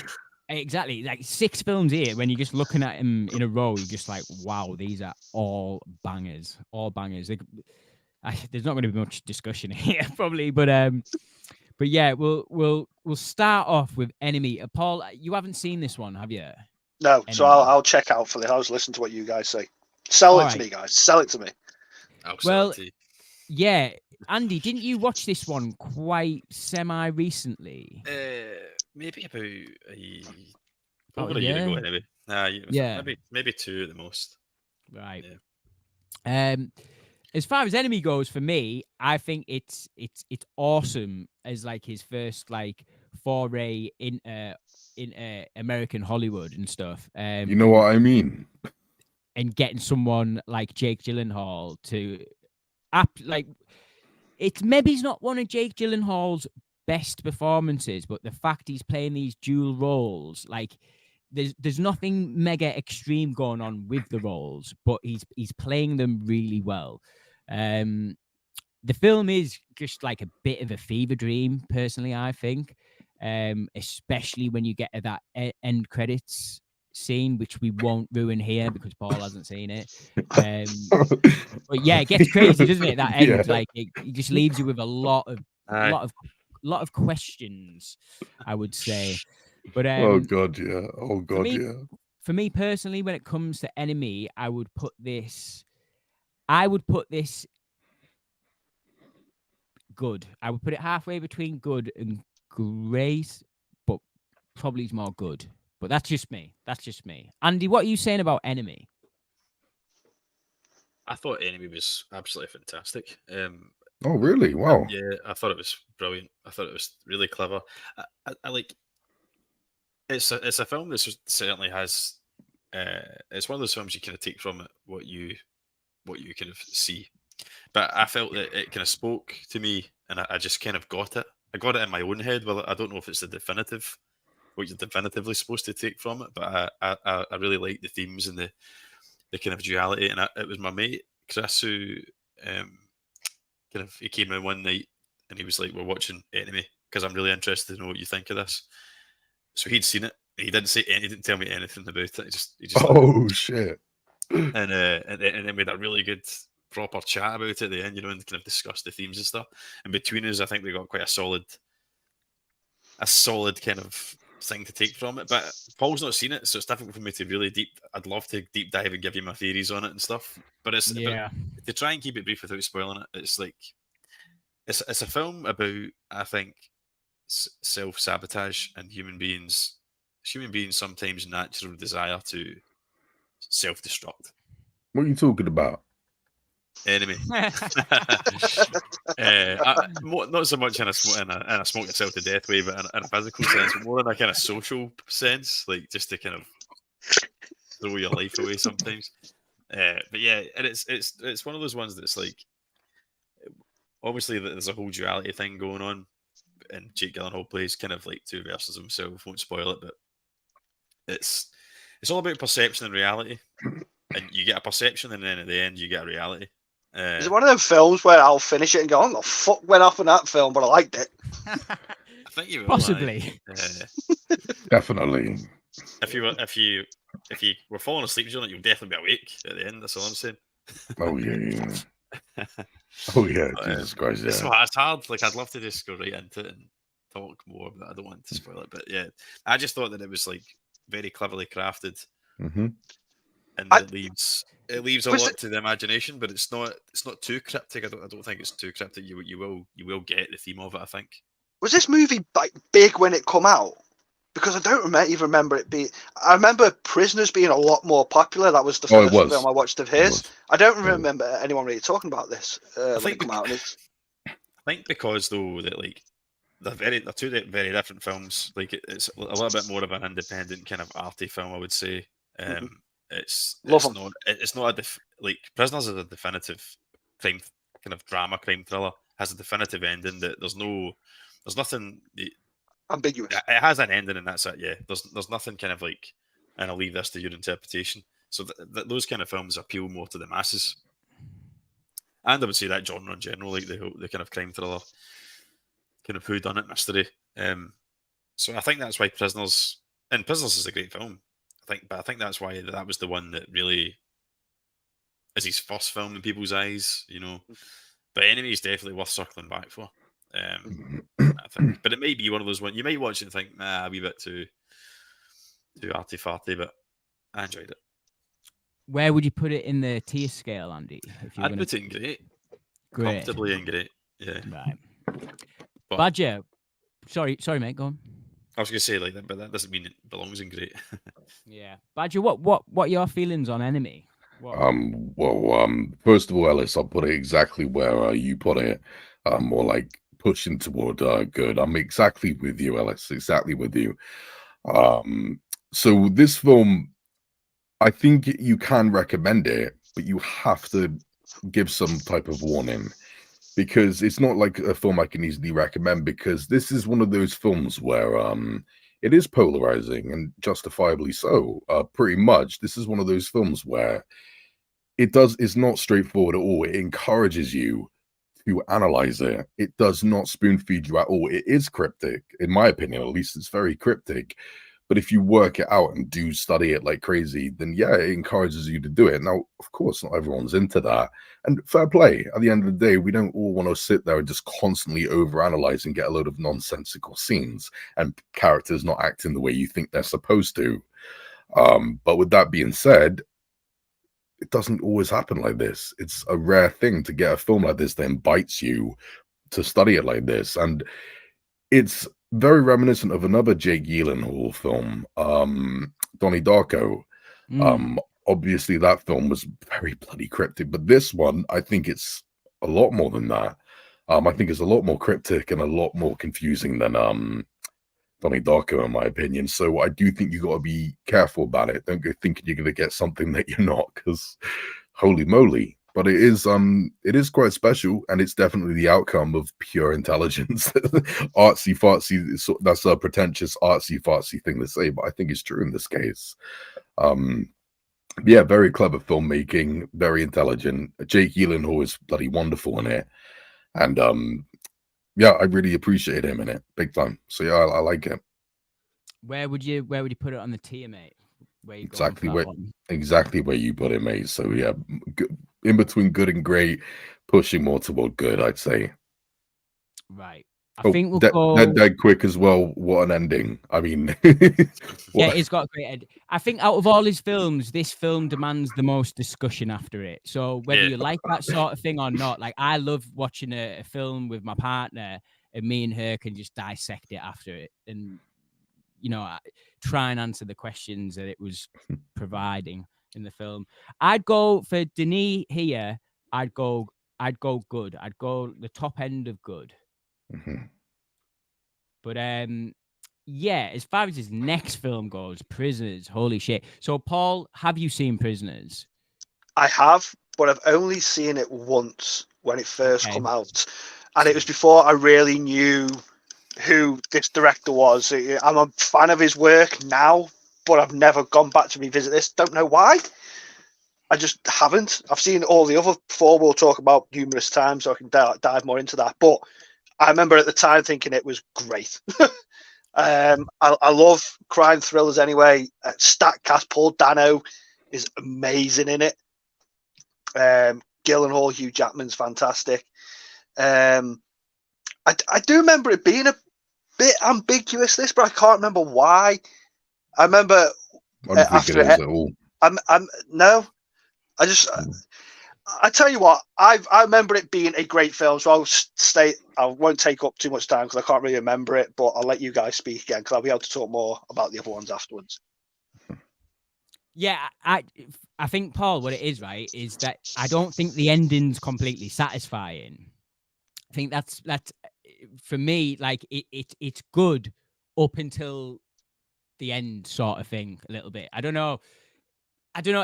That's just my opinion of it. That's my opinion of it. Like when you finally find like the reveal of like the car and stuff like that, then the underground sort of, I don't know, didn't fully work for me, if I'm being honest. Oh damn. Okay. And I don't know why, because it is something that should work. I just think the way the film lays out its events, Judy, I that's not where I was going exactly with it, but that's maybe my expectations failing me again. I think this film, apart from that bit, is fantastic, though. I think this film really is propelled by its performances, mainly Hugh Jackman and Paul Dano. They are absolutely phenomenal, and I'll never, ever, ever, ever forget the toilet scene where he's got him like in the bath and stuff like that. Then the whole, you know, who else is really good in it? Is it who is the? Is it Cuba Gooding Jr.? Am I getting that right? Is he in it? Am I right? Am I right there, Badger? Yeah. Seen it in ages. He's phenomenal. He's phenomenal in it, and he doesn't have a massive part, but like he can see the insanity that's going on in front of him, and it affects me. But I've yeah, just brought the cast. I've just brought the cast, and he's not. You're talking about Terrence Howard. Yeah, I was. Thank you.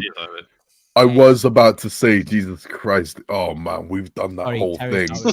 We've done that whole thing, that whole Lawrence Fishburne mixing up with Samuel Jackson. We've done it. Oh no, we're going to hell, man.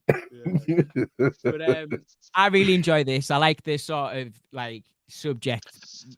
It's weird saying subject matter, but I do really like abduction films and stuff like that. And when it gets really dark and horrible and 70 like David Finchery, but yeah, I thought this, and David Desmalchin, not a big role, but like he always brings his weirdness to every film. I love that he's getting way more work nowadays.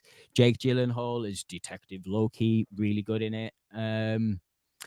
This is a really solid one from Denis, and I think this was the film that really sort of propelled him, and people were like, whoa, hang on a minute, Enemy was really good. And Prisoners is like really good, but it's almost in a weird way made it more accessible, Prisoners, in a way, for the larger audience. But if it was me, this is a firm great. Andy, what do you think about this one, mate? And I'll be back in 2 seconds, guys. I won't be a sec. Yeah, it was somewhere between great and awesome. Like I remember, I don't think similar to Paul, I don't think I really knew who Denis Villeneuve was when I watched this. Or it might even have been that. See, I think Sicario might have been the first film I've seen of his. But I might not even have realised who he was. I just watched it and thought that was great. And then I think it was maybe Blade Runner was announced, which was massive for me. And then I was like, oh, it's and the name. I was like, where did I know that from, kind of thing. And I've circled back, and I'm like, oh, Sicario. Oh, this should be awesome. And then I've discovered that Prisoners is well thought of. I think that's how the order I watched it in. But anyway, I thought it was fantastic. Just a brilliant thriller. And you know, it was interesting to see your reaction there, Badger, when Ellis was saying he didn't rate the ending, because I thought the ending was brilliant. I thought it was absolutely fantastic.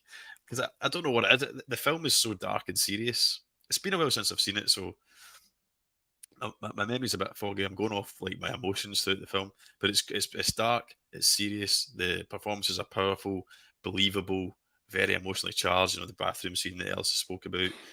That's tense to watch. That's hard to watch, but it's believable and it sucks you in because you think that probably is how someone would potentially deal with someone that's you think is taking your kid. And it's so dark and kind of gloom and serious that you're always going down the road of this is going to end terribly.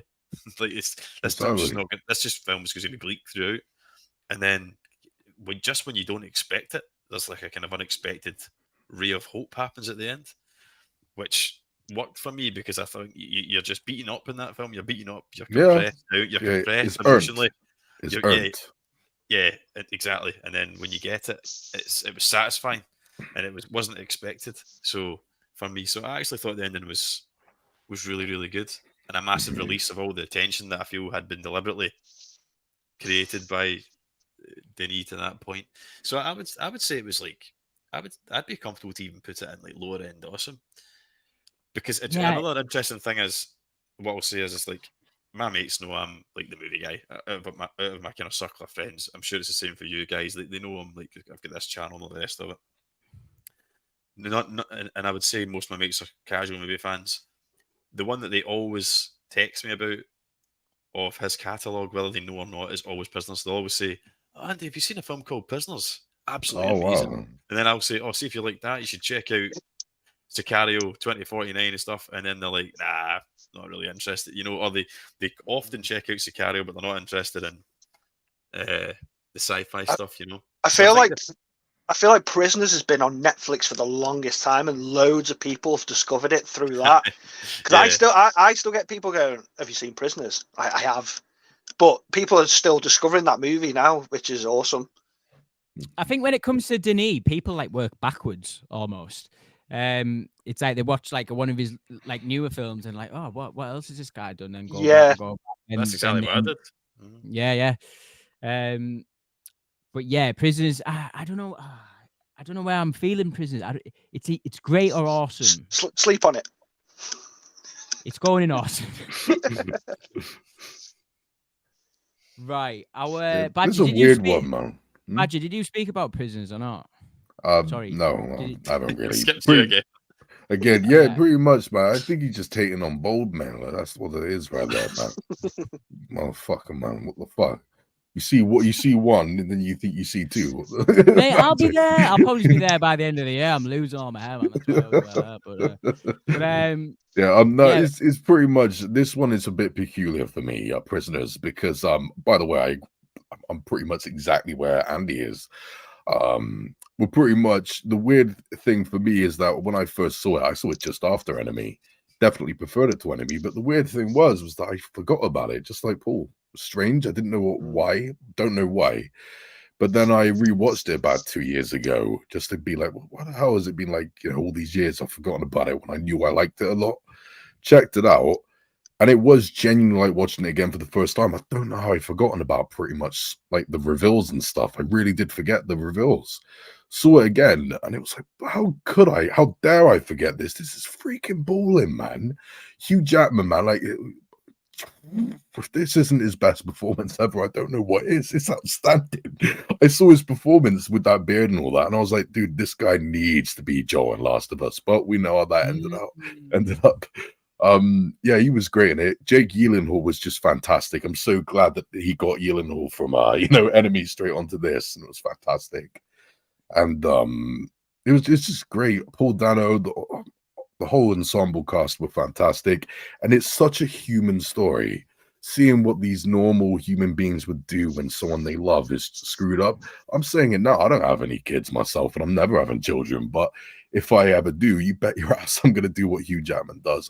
If someone kidnapped one of my dogs, I'd bloody go. I'd be doing that. Do you know what I mean? Let alone a kid. Like John Jesus Wick. Christ. Hey?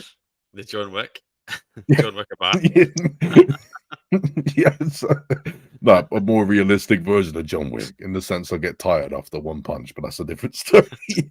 Either way, though, it's a human story that I think is relentlessly depressing but very powerful, and the reveals in it, certain twists that are revealed toward the end, I think they're very, very well fleshed out, very well earned.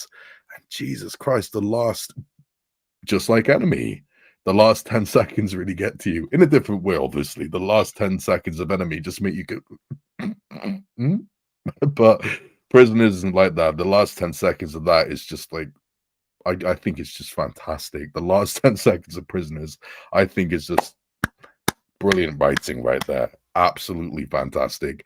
What a fucking brilliant film this is, man. What a fantastic film. How could I forget it after I first saw it? Love it.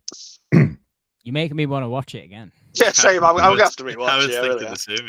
Yeah. It's Why probably don't I have it behind me? I don't have it behind me. What the fuck is up with that? I need to don't get have that, man. I keep seeing it, and I think because, like Paul said, it's been on Netflix for so long. Every time I've seen it, I've thought, "Oh, it's fine if I fancy it, I'll watch it on streaming," and I've just put it off. But I'll need to get it. Yeah, Jake Gyllenhaal, he's usually the guy who just steals the show, but in that film, Hugh Jackman just donned him, and that's saying something. There's a lot of good performances in it, and I don't want to disregard Jake Gyllenhaal either, because he does put some like little like he's got that little tick, hasn't he, in his eye and stuff like that. He puts these little flourishes in his acting in that film, and I think it's just awesome. Like, I think it's another. It's one of those performances where he's the vessel for the viewer.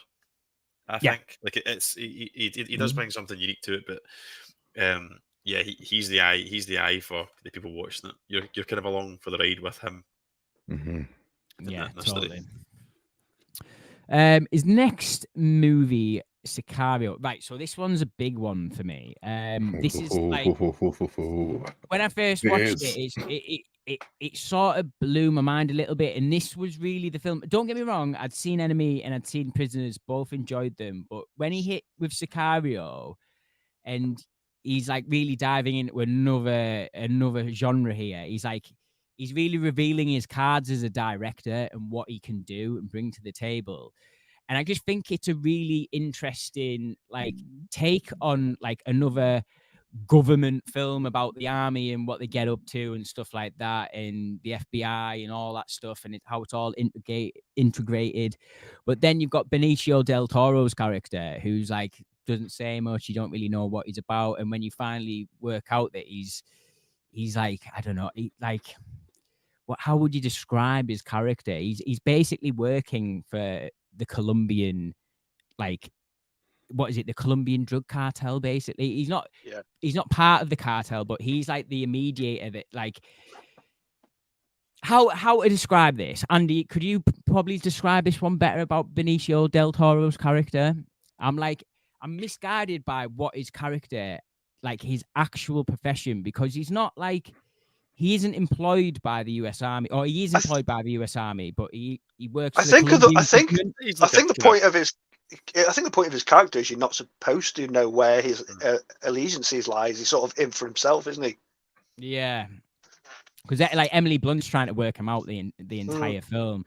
Then he's obviously got his other side, his real objective by the end of the film that like Emily Blunt stumbles on. She realizes that this is all like set up for a bigger part, and she wants nothing to do with it, basically. But I thought this was an amazing film. I've like from the get-go, that first sequence in the house where nothing much really happens, but everywhere down to like peeling the plaster off the walls, and the whole house is full of bodies like in the walls and stuff like that. And the awesome scene that comes out of nowhere. But once you've seen it once, that explosion, and you see like the cops just go into the shed in the background and stuff like that, it's an awesome scene. Then you get to the bridge scene, which is one of the most tense, awesome sequences going, and it's got an awesome score behind it as well. It's the track that's playing on that bridge sequence, and the before it, like leading up to it, is called The Beast, and it's so fitting. It's awesome, man. But Sicario is just an amazing film. I love it. I love the score. I love the way it looks. I like the fact that the problem with Sicario is, like, I recommended this film to my brother, and my brother like wasn't into it. He thought it was too slow because you look at the poster and you probably think it's going to be like this like 2-hour action epic, but it's actually got a bit more to say to that than that. I love Sicario. I think it's the film that really propelled Denis Villeneuve in the stratosphere for everyone. And I think this is the film that was like the film heads were like, hang on a minute, we've got to keep an eye on this bloke. But Sicario, I'm a massive fan of Sicario. I would put Sicario on awesome as well. Paul, what do you think about Sicario, mate? Oh, mate, I'm going to be gushing about the next 4 films here. But Sicario is, for me, it's a 10 out of 10 movie. It's flawless. Yeah. What a cast, man. Del Toro, Blunt, Brolin, John Bernthal. John Bernthal's characters, he's menacing that film, but he's awesome in it. I'm a big fan of like Mexican cartel sort of films and documentaries anyway. I love all that shit. It is a slow burn movie, but it warrants it when it hits. That bridge scene, like you said, man, it's a big build up and you're on the edge of your seat. You do not know what is about to happen. Yeah. And it reminds me of that scene in Heat, you know, the bank robbery scene, Heat, where it feels so real. Like every gunshot, you can hear the impact of everything, and it feels like you're there with them. Great story. It's loads of twists and turns. You don't know who to trust, whose allegiance with who. All round 10 out of 10 movie for me. I think it's absolutely amazing. It is the movie where I was like, I know I'm going to be following this guy's career.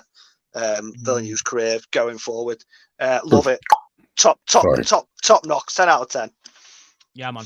Badger, Sicario. This one is a bit interesting for me, Sicario. So as you know, Ellis, a man tried watching that constantly, and I kept failing at it. I kept starting it, and I'd always get about 30 to 40 minutes in, and I would just zone out of Sicario after a good 40 minutes, and I didn't like that. I wanted to keep watching it because I knew there was something special about it. First of all, and this isn't hyperbole, no sense of slang or exaggeration, in my opinion, Sicario has one of the greatest intros I've seen in the film of the past 10 years or something like that. Do you know what I mean? It's like that intro is outstanding. It's incredibly exciting, gripping, but so disturbing. I made the mistake of watching it when I was eating, and I felt pretty ill. I was like, yeah, I shouldn't be eating. I'm not even trying to be funny. I mean it. Seeing all these coppers like vomiting because they've just seen a load of dead bodies buried in the walls. Oh God. Messed with my head. I was like, yeah, I shouldn't be eating during this.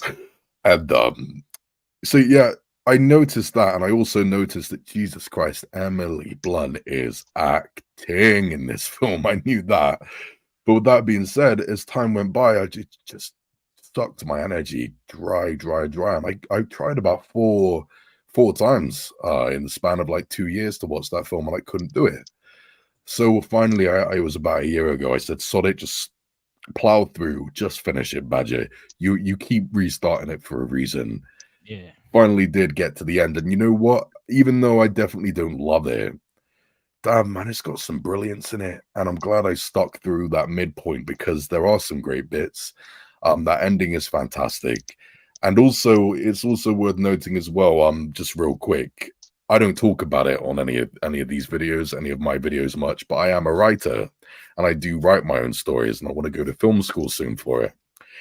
In plenty of the online film classes that I've been doing and stuff, it's always been Sicario in prison. It's like studying how to write characters. It has been literally, they've been referenced a lot. And my favorite part is that there are many different types of arcs that characters can have.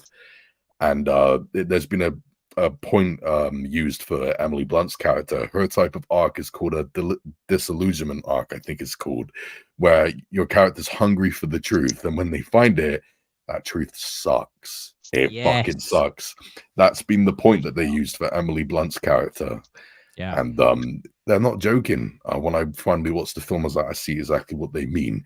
It is a horrible thing to discover that you know, like she's there trying to hold the law, trying to be the good guy 100%.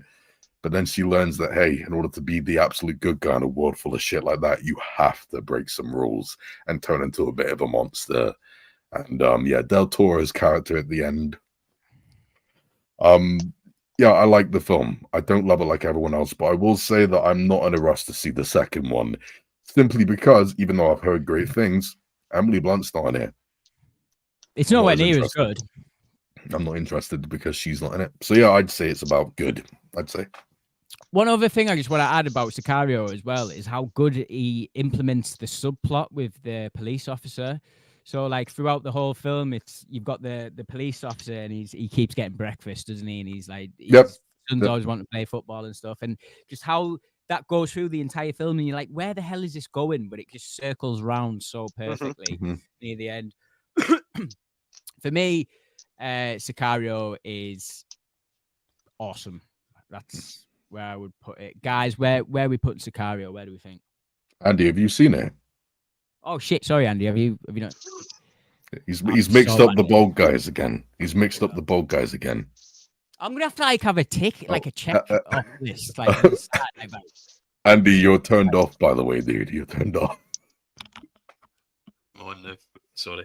I had to disappear there to deal with one of the girls. No dramas. I sound like a broken down record here, but it's another awesome one for me. I genuinely think there's a controversial one movie coming up for me, so it's not all going to be awesome. But yeah, I think Sicario, for many of the reasons that have been stated already, it's like exemplary. That scene in the bridge, as Badger said, I've watched videos on it. It gets used as a bit of a like modern day example of how to create tension and release in a film. The actual action element of that is over, and I think it's something like 4 seconds or something ridiculous. Like there's 20 minutes of build up, and then the release is like short, sharp, no music, gunfire. It's all done and dusted in like 4 seconds. The way it probably would happen, that's exactly what would happen in real life. Gunfights aren't like John Wick style that go on forever and it's mag changes and all that. It's guys at that level. It's going to be bang bang dead. That's it. Move on. Like let's get out of here, kind of thing.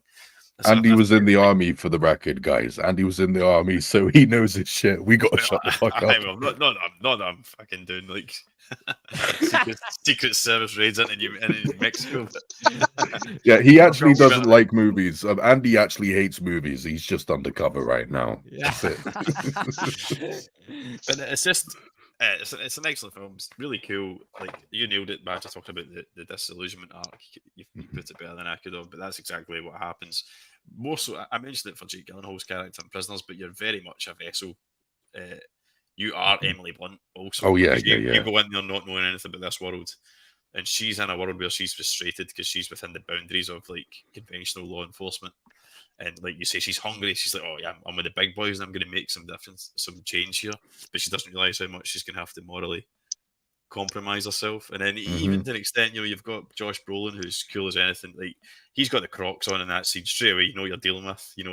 That's the guy that's seen that much and knows that the system doesn't work. That he's not going to conform to it. Not even in a meeting is he going to conform to it. He's putting Crocs on because he knows it doesn't matter at the end of the day. Like all the bureaucracy bullshit, the stuff he's doing matters and is dark and it's nasty. But not even he can go to the levels that Benicio del Toro can go to. And that, that's where I like all that element, where the CIA do their dirty work, but they don't want to do the really dirty work. That's when they'll outsource. Like, let's get someone in who's even more motivated than us to do the really nasty shit. And that's when it starts to get murky, and then they can plausibly deny it and stuff. I really enjoyed all that, the kind of political side of it. So I think it's awesome. It's a film of set pieces, isn't it? It's got clear set pieces. It's got lulls where it builds, and then there's releases throughout. Yeah. But yeah, another absolute banger. And what a 4K Blu-ray it is, by the way. I believe it. I Still believe haven't it. got it on 4K.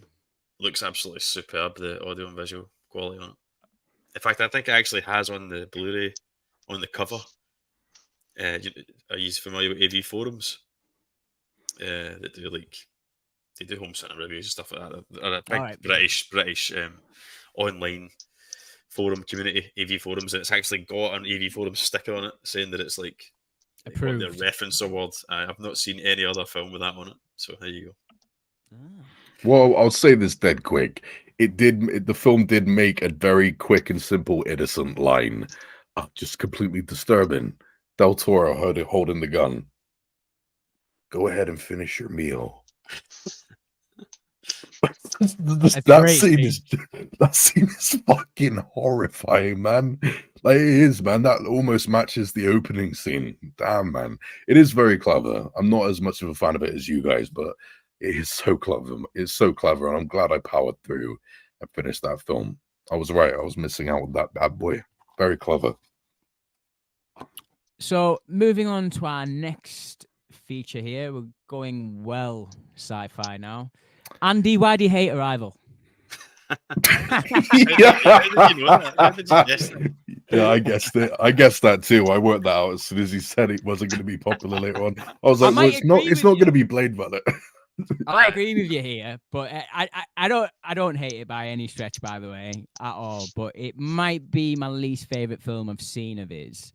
I remember seeing this with my partner, Georgia. She 100% fell asleep halfway through it, and she's like, I'm never going to watch that film ever again. I'm like, no, you should finish it, man. Like, the whole point is to get to the end, and when you realize what the whole film's about, what you've been watching, it might blow your mind, or you might just fall asleep again. But yeah, Andy, go on. What's your thoughts on Arrival? Same as Georgia, mate. Kept falling asleep. It's just too slow, visually sleek, but uninteresting at the same time. The entity alien thing that's unique, and kind of not really seen that before, admittedly. But it's still not. I don't know. It's like looking at it's like going into a modern art gallery and looking at something and going, and for the first 5 minutes you go, that's quite cool. Yeah, someone's like throwing paint at the wall. I get it. But I don't want to watch that for 2 hours. Do you know what I mean? Like, it's kind of like, I feel like there's a lot of that in it. And I know it all ties round at the end, but I just ran out of steam. By the time I got to the end, it wasn't enough for me to look back and go, oh, I'm glad I stuck with it all that time. So I'm not saying it's a terrible movie or anything. I get why people like it. Maybe I need to go back and revisit it. But it was just the most... I think Arrival was the last one I watched. So obviously, I'd watched it before Dune, but it was the last Villeneuve movie I watched prior to Dune. So in the order I watched them in. And I was, by this point, I knew what he was capable of, and I thought Arrival's going to be right up my street sci-fi. And it just was a bit of a disappointment. But yeah, I'm not saying it's a bad film, but just didn't resonate with me. That was all. Okay, Alice, you can get rid of Andy now. Mate, I'm not far off Andy's opinions on it, to be fair. Well, you can go to then. Me and Paul will do that. Yeah, it's just not rewatchable for me. Like, it looks beautiful and stuff, and score's good and stuff like that. But this one's another one where the realism of it sort of doesn't excite me. Really, I like the concept of, like, you know, getting Amy Adams, who's like this expert in language, and like, how would we dissect an alien's language if they came to Earth? Do you know what I mean? I think that is an interesting question in itself, but not one that needs like a 2-hour movie wrapped around it. And the whole thing with Jeremy Renner and that whole sort of twist near the end when you realize what sort of you've been watching, I don't know how it really flies with me, if I'm being honest. It gives me the same sort of feelings that the end of Interstellar does with Matthew McConaughey, when he's like, you know, like telling Murph like he's pushing the books out, and it all just gets a bit weird, and he did it for love sort of thing. It like gives me the same sort of feelings as the end of Interstellar for whatever reason. But yeah, I'm not like a huge fan of Arrival at all, to be fair. Like, I don't mind it. I don't hate it. Not a bad film. Just compared to the rest of his catalogue that I've seen, this is like way lower down on the list for me. But yeah, Badger, what do you think about this one, mate? I think I'm starting to sweat with anger. Yeah. Yeah, well, pretty much, I guess I prefer Prisoners, but that's not an obvious one. I fucking love this film. I really, really, really do. I definitely love it a lot more than I'm loving you and Andy right now. I won't lie, I'm getting a bit heated now. Banter aside, now all the banter aside, I understand actually, because I admit it does have its faults. The Jeremy Renner character didn't need to be in the film. He was very underdeveloped, and I thought he just offered a bit of too much of a distraction for me at times. Brilliant actor, obviously, but he was a bit underused, and it was very slow paced. And I do get how that can bother some people, but it sparked my imagination in a big bad way. For once, we've got an alien movie where the aliens do not look like us, which is not. It's such a rare thing. They often always look like us. I'll give an excuse for the xenomorphs because they come from us, but that's about it. For the most part, they always look like us, and it makes no sense. These ones are like, holy shit. They look very different, and they function so differently to us. They don't perceive time like we do at all. They don't look at it linearly like we do. They can see the future and the past, all of it. That whole dissecting their language, all of it, and the way it's shot is beautiful. It's fantastic, man. For me, I thought it was the themes of communication. Jesus Christ, like it just got to me, and that twist ending I thought was fantastic. Yeah, wonderful stuff. I think that film is absolutely fantastic, and it's dead close to being my favorite one, but it might be my favorite one that this guy's done. Maybe, just maybe. Wonderful. I love it. So does this go in awesome for you? Is this an awesome? Absolutely. An awesome. Okay. Absolutely. Okay. Paul, where are we at on Arrival, my friend? Yeah, man, I'm probably going to echo Badger there. I went into this film thinking it was going to be one thing and walked out completely blown away. I think what really holds this film together for me is the twist and the ending and the message that it delivers at the end. It takes a lot for me to get emotional. I don't really get emotional watching romancy films and that. It's when something makes me walk out the cinema or walk out when I watch film first time, maybe think about things. And the way, I like it when I can ask myself the question that the film's asking me: what would you do with your life if you knew where your life was going? Would you change it and stuff like that? Same with it like Interstellar. That's why I like the ending of Interstellar. It sort of asks the question, when McConaughey's character sees his mum, would you leave her to go and start a new, or sees his mum, sees his daughter who's older and stuff like that. I like putting myself in the shoes of when films are asking you questions like that. Yeah, man. And I cried. I'm pretty sure I drew a tear at the end of this film. I'm not even going to lie. I loved it.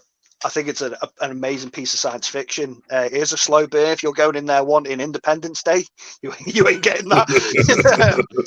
which I'll be honest, I did go into that thinking sort of it's gonna be like a new sort of like Independence Day movie, and I walked out with such just googling. When you're getting home, you're googling the meaning of the ending and other people's interpretations of it and that. But yeah, I think it's a great movie. It's not one you can stick on, to pass the time, but it is one I've watched maybe 2 or 3 times. Every time I walked away just satisfied and asking that question, like if you could, see your future, how the heptapods do in the movie, like that's how they perceive time. Would you change things in your life, or what would you do differently and stuff like that? So I think it's got a great message to it. I think it's a great film. I think it's underrated. Oh, really? Okay. Wow. Yeah, I think it's very underrated. I don't really hear many people talk about it. I think it came and went. I remember at the time people were sort of bigging it up, but it's not one you hear many people talk about now. Not in the grand scheme of that might just be me or in the circle I know, but I love it. Paul likes it more than me. Oh. Yeah, I think it's a fantastic movie. I really do. It really resonated with me. God damn, yeah, Paul, you like it more than me, dude. Fair play to you. You like it more than me. I don't think it's as good as the next 2 films, which but I'd put it as great, at least for me. We'll go great for this one because me and Andy aren't massive on it. So we'll meet in the middle. I'll extend an olive branch. I'll extend the olive branch. There are no characters in here that are nowhere near as interesting as Sicario. I'll admit that. The characters are nowhere near that's the thing. It's more what the film's about rather than what the characters go through. Good point. Yeah, definitely. Right, guys, we won't spend too long on these next 2 films because I've just checked the time there and I want to just get this in. Yeah, we know where these two are going. Get it over with. I'm just gonna do it. Blade Runner 2049 is going in awesome. Yeah, I'm slapped. So, just mega quick thoughts on Blade Runner 2049. I think this done an impossible task and almost improved on the original, if you could say that. I think the argument is definitely there. I think the way it continues the story from the first one is really good and throws in some really, I don't know, like the way that film was going, I didn't have it. I just sort of had it pegged out that Ryan Gosling was going to be like Deckard's son and all. I thought that's exactly where it was going, and the curveball, and the curveball it throws in that, I really appreciated it, and I like watching it on rewatches now just to pick up certain things. Yeah, it's another slow burn, and I think we can now all safely say that it's just one of Denis' traits. He does slow burn films. This is just it, man. But yeah, fair enough. Yeah. It's a trait with all of his films. I think it's what you've got to get. I think it's what is the difference between him and Chris Nolan, if I'm being honest. But yeah, 2049 for me is outstanding film. The scores, amazing. Not as good as the Vangelis score. I don't think that is what the first score for Blade Runner is absolutely amazing. But yeah, Andy, quick thoughts on 2049, mate. I know you're a big fan. There are no quick thoughts with Andy and Blade Runner, and I want to see this guy indulge, man, because he makes me so happy when he talks about Blade Runner. It's so cute. I'm not even saying that. I don't even mean that in a patronizing way. I promise. I promise. Right. I can't do quick thoughts on anything. Let's be honest. I try and do quick, and I end up talking for ages. But it's an impossibly perfect sequel, in my opinion. It was no mean feat at all to make a sequel to Blade Runner, and I think only someone of Denis Villeneuve's kind of class and polish and genuine passion for the genre and for the original could pull it off. But yeah, it's really good. It's deliberately slow paced. I actually think it's like you say, Ellis. There's so much you have to give so much credit to the original because that is the original idea. Well, Philip K. Dick kind of gave birth to the idea, but Ridley Scott and the cast fleshed it out. The original Blade Runner is not perfect. There's a reason it's got 5 cuts because it was a bit of a mess. It was difficult to make. There was studio interference, and it's not perfect, but it has a fantastic theme. And it's got a fantastic aesthetic and score and cast, and it somehow just works. It almost shouldn't work, but it does. And it took a while for people to get on board with it, as is well documented. And ironically enough, Blade Runner 2049 had a similar reception. It wasn't a commercial success for a start. No. But comparing it to Dune, right? Because there is probably 2 most similar films, massive franchise sci-fi films. Dune is amazing. But I think it was harder to stick the landing with 2049 than it was Dune. Because the material was there. People had tried. There was a template for it almost. And Denis Villeneuve just realised, just split it over 3 films and you're golden. So I think as much as Dune was great, 2049 it was a much more difficult IP to land a sequel for. It was a much more difficult undertaking. So I think it's more of an achievement, actually. As a standalone movie, but it's just fantastic. Like Paul said about getting emotional in movies, I genuinely got emotional at the end of 2049. There had been no hints whatsoever of the Vangelis score until it mattered, and it really drove home, and it tied everything together. It just tied everything together because it was like the first one ends with Roy Batty being more human ultimately than Harrison Ford was prepared to be. Harrison Ford's trying to kill without question these sentient beings throughout the whole film, and then the big swing is at the end. The sentient being turns around when he could just let him die and said, "You know what? I'm going to die here, mate. You've been trying to kill me the whole movie, but I'm going to do a decent thing here and help you out." And in many ways, like Kay does that. Kay has been disappointed. He gets treated like scum. He gets treated like scum by his own kind because he hunts his own kind. He thinks he's going to be this prodigal son of Harrison Ford and Sean Young's character. we get led down a rabbit hole, and it turns out it's not that at all. And that's when he has a moment of massively, and you as a viewer as well, you're gutted for him. Yeah. And he's lost his purpose. He is just a machine, and he's either going to go one or two ways. He's either going to get angry about it, or just kind of take nothing more to do with it. But he doesn't. He goes the other way, and he tries to. He's like, well, I'll make myself significant. I'll be human, kind of thing. And he goes out his way to help and gives his life kind of purpose. And then when the Tears and Rain comes on at the end, it just ties it all back to Batty. I just thought that was fantastic. I think if he was going to make a third film, like in a third Blade Runner film, I think Ryan Gosling would have been like the sort of leader of like the revolution against the corporations and the Tyrell company and stuff like that. I think he would have found his purpose, and that would have been his purpose, to be like the lead, like a replicant that's the leader of this army that's going after them. It sort of hinted it in like the last third of 2049. When he realizes he's not actually the son of Kay. But yeah, Paul, what did you think about this one, mate? Oh, I love Blade Runner 24. It's probably my favourite of Villeneuve's. I still remember going to watch it opening night. 4 people in the cinema. 4. Ooh, Jesus. Absolutely. And I was glued to this movie. Neo-noir, cyberpunk. I love all that shit. I'm in the camp. I think this is a better movie than the original, but it's like T1 to T2. Do you know what I mean? It's like you haven't got this without the original. But because I didn't really grow up with the original, I come into the original quite late, and I adore the original movie. This one felt like more, this is my Blade Runner. You know what I mean? It visually, man, oh my God, it's a stunning movie to watch, to look at. The music's fantastic. It is a slow burn, but it's a slow burn. Like you just locked in, man, start to finish. You have covered it, man. It's literally one of my favorite. I would say it's one of my favorite films ever. Oh wow! Yeah, ever. Like if I was to make like a top, I don't know, 30, 40 movies ever, I can imagine it being on there. Jesus, love it. I adore it. I adore Blade Runner 2049. Yeah, there's nothing more I can say about it. It's fantastic. 10 out of 10 for me.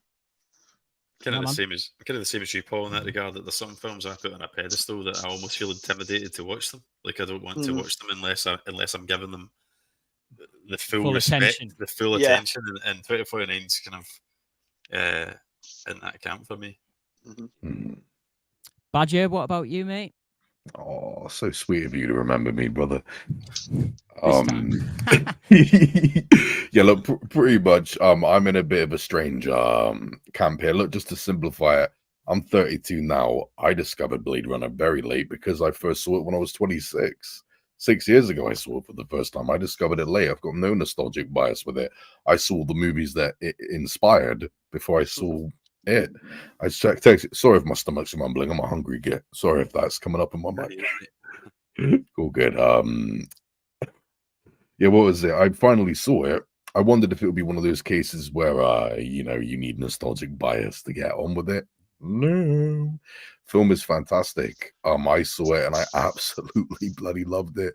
Blade Runner is a goddamn remarkable movie. It's outstanding. Cannot believe it was made in the early 80s and it still looks as good as it does. It's outstanding. I got it on 4K Blu-ray. Haven't seen the 4K yet. But I am saving up for a damn good time when I can fully give it the attention that it deserves. Fantastic. It's a wonderful film. And Blade Runner 2049, unpopular opinion. I've only seen it once. Saw the first one twice. I definitely didn't prefer it to the first one. Definitely not. I liked it though. I did like it. I saw it and I liked it, but I thought it was a bit too slow, mainly in the middle. Intro was absolutely fantastic. I loved it. That grounded fight scene. You boys won't know this, but maybe Alice will. Kind of reminded me of the fight scene in Glass. The grounded suit, like 2 grounded superheroes fighting, just slamming each other into the thing. Ellis, you got your mic off, by the way. And what were you saying, dude? Right at the beginning of the Glass with David Dunn, where he finds the girls, and it's just like exactly. Got an interesting camera movement in the start of that as well, the way we shoot it. But yeah, I totally get what you're saying there. It's very, very grounded how they're slamming each other and all that. Dave Bautista, wonderful actor, wonderful grounded intro. I really was a big fan of Blade Runner 2049, but I just thought it got too slow in the middle for me. Only seen it once. I liked it. I need to rewatch it again because I have a feeling I'm going to fall in love with it. And what I will say is that it should not be as good as it is. And that's coming from a guy who doesn't love it. It really shouldn't have been that faithful. It really shouldn't have been. It had an impossible task and it fit in perfectly with that film. Harrison Ford was badass in it. There was so much greatness in it toward the end. And honest to God, I wish I could have just been in the cinema watching it for the first time, but with Andy. I wouldn't have even watched the film. I just would have watched Andy's face. I can't imagine that being my favorite movie and then seeing that film in the cinema. That must have been a treat because it should have been impossible for it to be that successful. And, you know what I mean? It was that good. Must have been a mad treat for you, Andy, man. That must have been insane for you. I've seen it twice. I've seen it with my wife, just at my local 2D, and then I went to see it in IMAX 3D myself on a Saturday night, and it was packed as well. I was in between all these couples and stuff, myself and my popcorn. And I loved it. I didn't think it dragged. It's a slow movie, though. There's no getting away from it. As a slow film, and if you're not into that, I think it was maybe missold as well. Blade Runner 2049 to a lot of people, and like we talked about earlier, the trailer made it look like this action-heavy sci-fi movie when it's not that at all. It's like Paul said, it's a neo-noir, slow burn kind of detective story, really. But yeah, it's just an awesome movie. It's probably my most viewed 4K disc, and like I say, I'm intimidated to watch the whole thing, but I often put it on I like putting it on to test if I'm ever making any changes to my system and stuff. It's my reference go-to disc because it's an absolute stonker of a 4K. Well, if that's the case, all of you guys can educate me on this as well. I've got both of them on 4K Blu-ray, but I haven't watched them yet. How good is the 4K for both films, the first and 2049? First one's phenomenal, I think. Yeah, I did a double bill of them both one Saturday when I was off work and it was pissing down rain. I double billed both of them on 4K, and that was an afternoon. That was a great time. They're actually a cracking double bill as like examples of what the format's for, in my opinion. You've got the original showcases why it's important to scan movies that are shot on film at 4K and put them onto 4K. So it's a perfect example of that. They haven't lost the grain. They've kept all the detail. They've used HDR to improve the colors, blah blah blah. And then you've got like 2049, which is shot digitally. And it's showing you how like the 4K format can kind of really realize the high precision detail that you can capture when you're shooting. I think it was actually shot just below 4K. I think it was a 3.5, 3.5K master file, slightly upscaled to 4K. So the original source is higher than HD, but not quite full native 4K. But but the disc is a 4K master, I believe. But yeah, they're and the Atmos on it it's an absolute banging soundtrack on both of them. Done well in Atmos. Yeah, nice, man. Yeah, remarkable film with what it accomplished. I do believe I'm wrong. I do believe I'm gonna like it a lot more when I watch it a second time. That sequel, I do believe it. Yeah, the 2 times I watched the first one, I was just drooling out of the mouth. I'm in love with it. And yeah, hopefully I'll have the same experience when I rewatch the second one. I hope so. The first one's just more straightforward as well, isn't it? It's got a more straightforward structure. The second one is great, but it's more complex. It's more of a meandering, kind of like twisty, turny. It's a Denis Villeneuve film. Yeah. So, guys, our last film is Dune Part 1. So, yeah, please don't spoil it for me. I don't even know what the film's about, for crying out loud, and I want to watch this. So what I was going to say for Dune, we'll put this. I would say this is awesome. Andy, what about you, mate? Awesome. Paul, awesome. Is that what we're saying for Dune Part 1? Yeah. I think what we'll do for this one, guys, is we'll leave our major thoughts for it until we record our Dune 2 review. We'll get into Dune Part 1 a little bit then. Maybe Badger will have seen it by then we can have some bigger topical thoughts on it. But yeah, guys, I'm just looking at the time now. Has anyone got any Dune Part 1 quick thoughts they want to sling out, or should we All, leave all I'll this s- one? all I'll quickly say, 30 seconds, is it was my introduction to Dune. I've not seen the original movie. I've never read the book, so it was my introduction to the story, and it instantly made me a fan. Can't wait for part 2. Visually amazing. Story for me is, I described it on another one. For me, I took it as it felt like Game of Thrones in space, with all the houses and stuff like that. Visually amazing. Action scenes, when there are action scenes, are phenomenal. Engaging story. Can't wait to see where it goes. Yeah, as soon as I walked out the cinema, I was an instant fan of Dune. Yeah. Nice. Andy, what about you, mate? Yeah, I've kind of grown. I've grown to think it's awesome. I thought it was good to great on my initial viewing. Yeah. But I watched it in my local cinema, and the speakers were caving in, and it just wasn't a very good presentation of it, which might have detracted from it a bit. I think I was just gutted because it was starting to get so good when it ends. So Yeah, I that's think it, like. a bit childish, but I was a bit bittersweet, as if I was kind of like, oh, you're not going to leave it there. So I maybe took it out I took it out on my initial rating of it, because I remember watching Paul's review.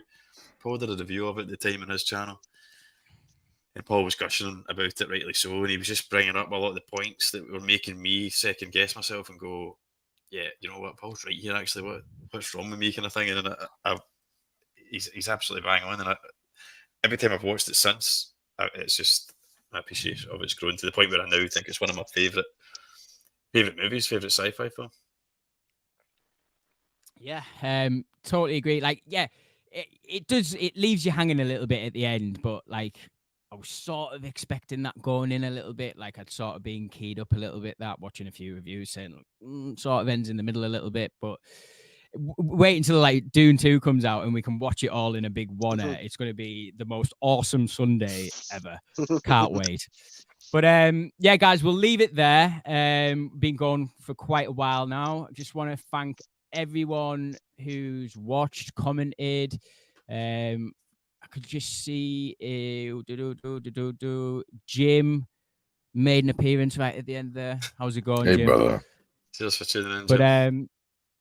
yeah, but thanks for coming on, boys. Thanks for everyone watching, commenting. This has been a Total Movie Recall live stream. I'll be in touch about what we're doing next, but definitely keep your eyes open in the next couple of weeks for an Argyle review, an Iron Claw review. Oh, yeah, Iron Claw, I'm on that. Dune 2 review. So just keep your eyes open for them. Next live stream, I think, will be the 25th, if I'm not mistaken. So it's quite a while. No, the 15th, sorry. So we're about 2 weeks away. But yeah, thanks, everyone. Good night. God bless. We'll see you in 2 weeks. See you later, guys. See you later. Bye-bye. See ya.